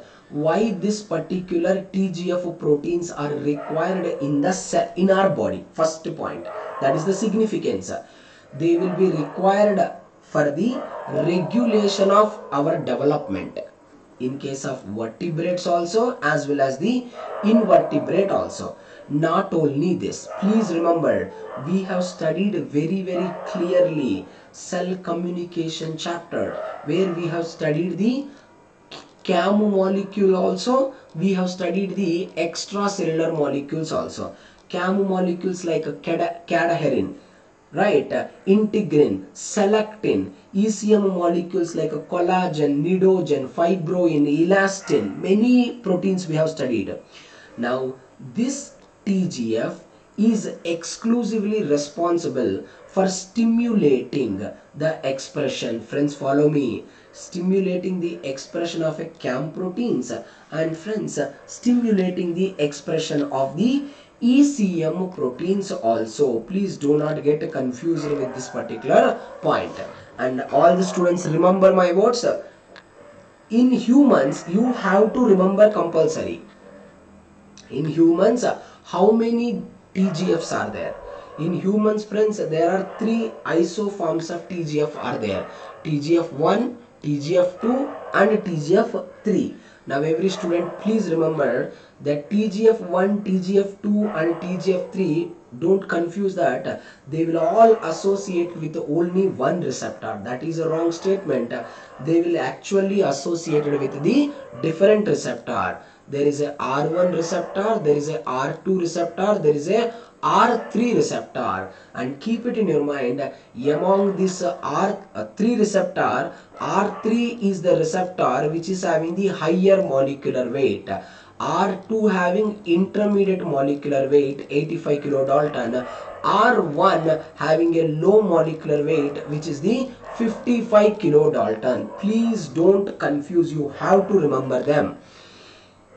In our body, there are three type of TGF isoforms are there: TGF1, TGF2, TGF3. There are three type of receptors are there: R1, R2, R3, and most important, most important, if the TGF receptor wants to active, in other words, if the TGF signaling pathway wants to work successfully, we will be requiring certain proteins called as SMAD proteins. Without SMAD proteins, there will be no way that the TGF signaling pathway is going to get activated. Please remember that point. Okay, now I am going to explain you the pathway focus. Okay, every one of you look into this. This is R3 receptor, R2 receptor, R1 receptor. Friends, you only try to look into the diagram very carefully. First of all, the growth factors attaches where? That is the question. All the students remember, friends. First, the growth factors attaches to the, look into this, R3 and R2. Don't get confused. Initially, that any TGF molecule is not attached to the receptor 1. You can ask me a valid question, sir, why? Why only TGF molecule attaches to the receptor 3 and receptor 2? Why not to the receptor 1? The reason is very simple. The receptor 1 do not have any binding sites. Do not have any binding sites for this particular transforming growth factor. That's why transforming growth factors not associated with them directly. Now what is going to happen, friends? TGF beta attaches to the first to the receptor 3, which is having higher molecular weight. Then you know what is happening? Later second TGF beta associated with R2. Now friends, R3 and R2 associated with each other.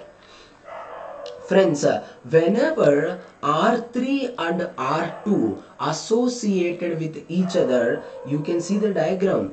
Both undergone the autophosphorylation process. Friends, follow me correctly. Whenever R3 and R2 undergone the autophosphorylation, R3 and R2 recruit the R1. You can see here. R3 and R2 recruit the R1. Then what is going to happen, friends?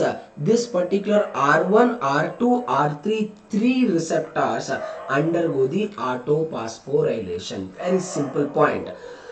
Once they are all undergone the autophosphorylation, what did I tell you? If the TGF pathway wants to be active, there will be a requirement of the SMAD proteins. There is no doubt about it. Now the question is, after the phosphorylation, there is an activation of a SMAD protein. I want every student has to remember.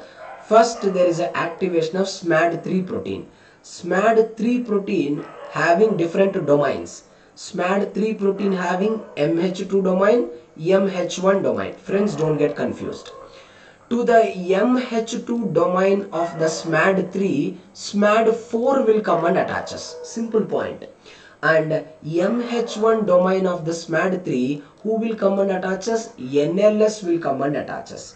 What is NLS? We already studied, right? Nuclear localization signal will come and attaches. Focus.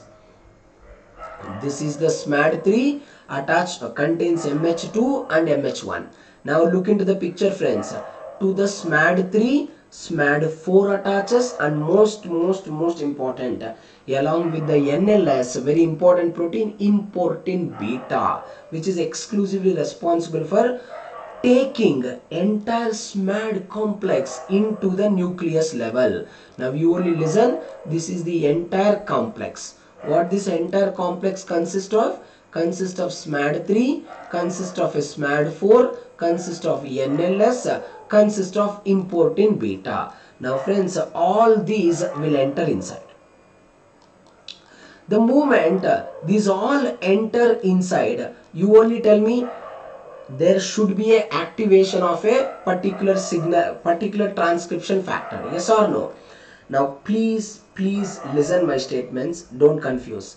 If this entire complex wants to enter inside, it is a highly energy consuming process. They can't come inside very easily, friends. It will be require a protein, so it will require energy. So the energy is basically coming from what, friends? It is coming from the ran protein. Do not get confused with that. Whereas ran GTP hydrolyzed to ran GDP, and that energy can be sufficient to allow this entire complex inside. The moment that complex enter inside, what they are going to do, friends? They are going to activate the transcription factors. What is the name of the transcription factor? TFE3. Now this transcription factor activate the gene. Which gene it is getting activated? The gene which can stimulate. What it can stimulate? Which can stimulate the expression of ECM protein. The gene which can stimulate the expression of the cadherins, which is the ultimate function of a TGF beta pathway.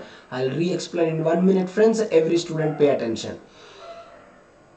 TGF beta first attaches to the R3 receptor, followed by the R2 receptor. Now R3 and R2 associated with each other undergo the autophosphorylation. After autophosphorylation, R3 and R2 recruits the R1. Now it will become trimeric receptor. Entire trimeric receptor get autophosphorylated. Once they get autophosphorylated, SMAD3 protein with the help of MH2 domain, it will be phosphorylated and it is associated with the SMAD4.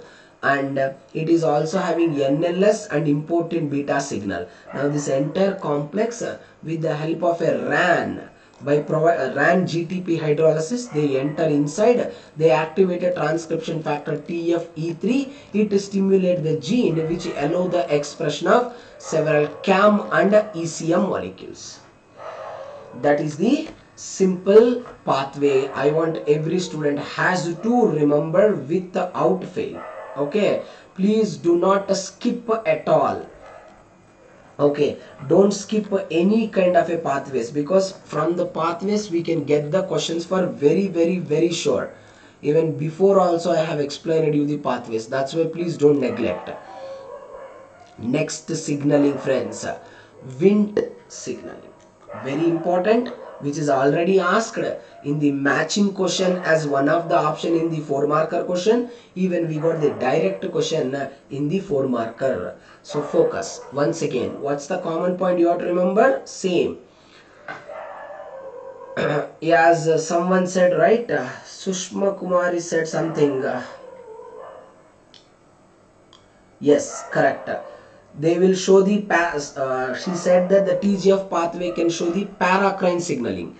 Similarly, remembered, Wnt signaling also can show the paracrine also. Certain conditions, friends, the Wnt signaling can also show the autocrine also. Please don't get confused with this. Same. Once again, friends, what is the first point we all people has to remember? The first point we all people has to remember is the significance. Why do we require this particular Wnt signaling pathway? That's the first point we required. The Wnt signaling pathway also having multiple functions, and I can give you the major functions like it regulates cytoskeletal protein functions. Cytoskeletal protein functions. Not only that, Wnt signaling also plays a crucial role in regulating the level of a calcium. It regulates the calcium level. What, friends? It regulates the calcium level. It regulates the cytoskeletal protein functions also. Don't get confused. 2 points you have to remember. The third and most specific point every student has to remember.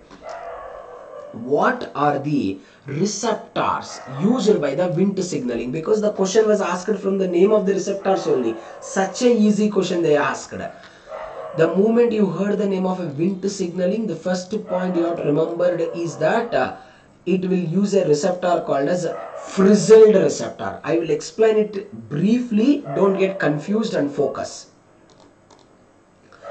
Friends, you know how to remember this signaling pathway. What is the way of remembering? The simple way of remembering is what happens in the absence of a ligand. First one, what happens in the presence of a ligand? If you people really understand these 2 points, you people can answer the question very easily. Okay, now what is the first condition?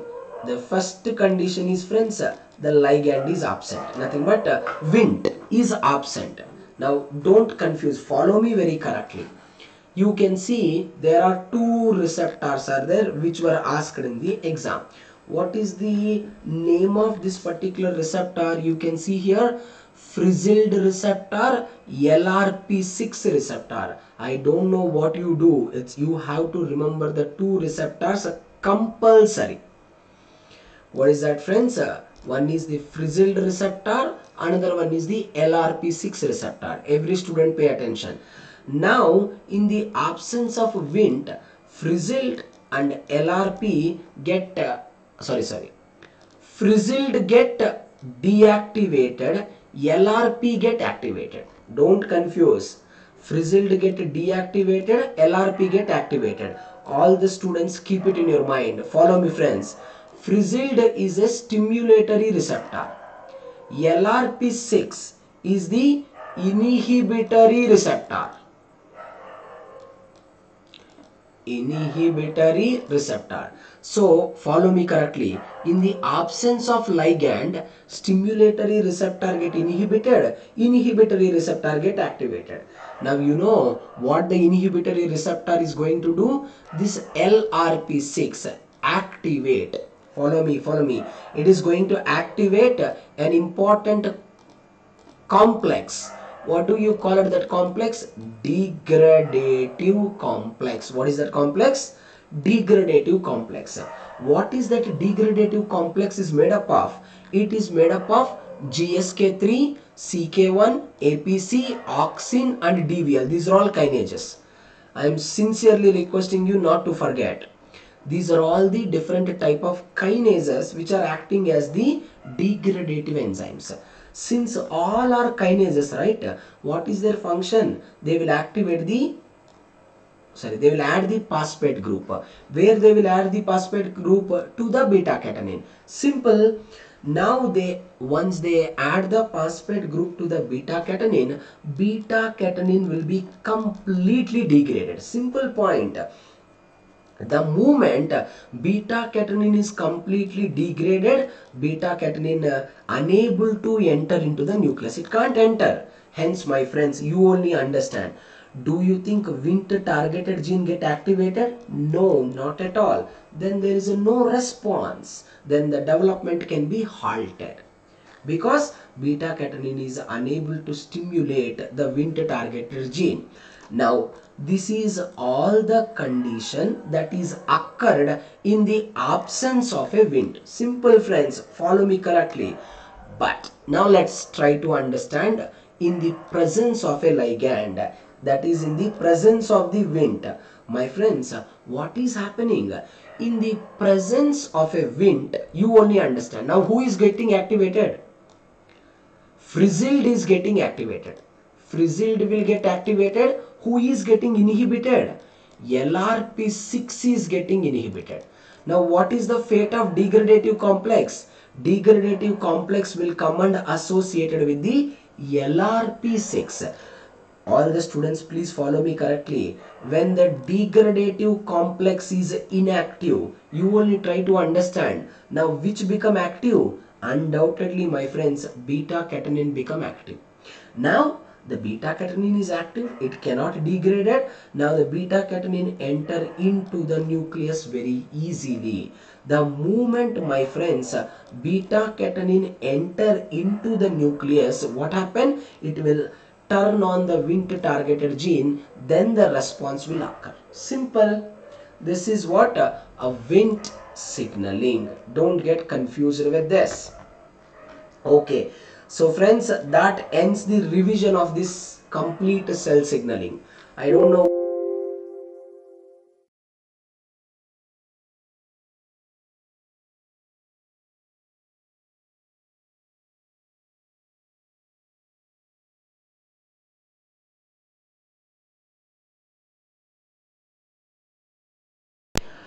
I hope it's clear for everyone.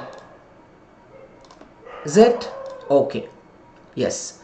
Now, what we do is in the tomorrow 11 o'clock class, we will start the MHC molecule, and in the tomorrow evening class, we will start the,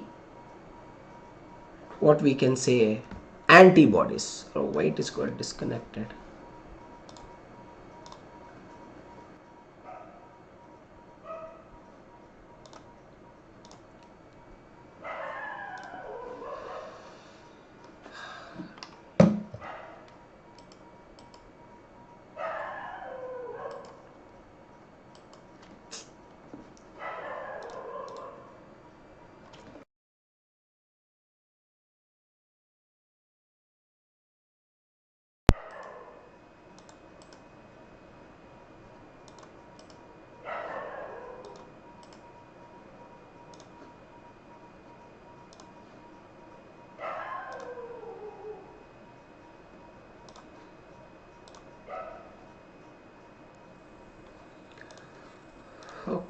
Okay friends, so that's all for now. What we'll do is in the tomorrow 11 o'clock class, we will discuss about the MHC molecules. Okay friends, I really thank you, all of you. I really appreciate all your patience. You're all having wonderful patience, which will help us really in the exams timing. Okay friends, thank you all. Thank you so much. I'll see you in the tomorrow 11 a.m. sharp. Okay, thank you so much. Thank you for your patience. I really appreciate that. Thank you.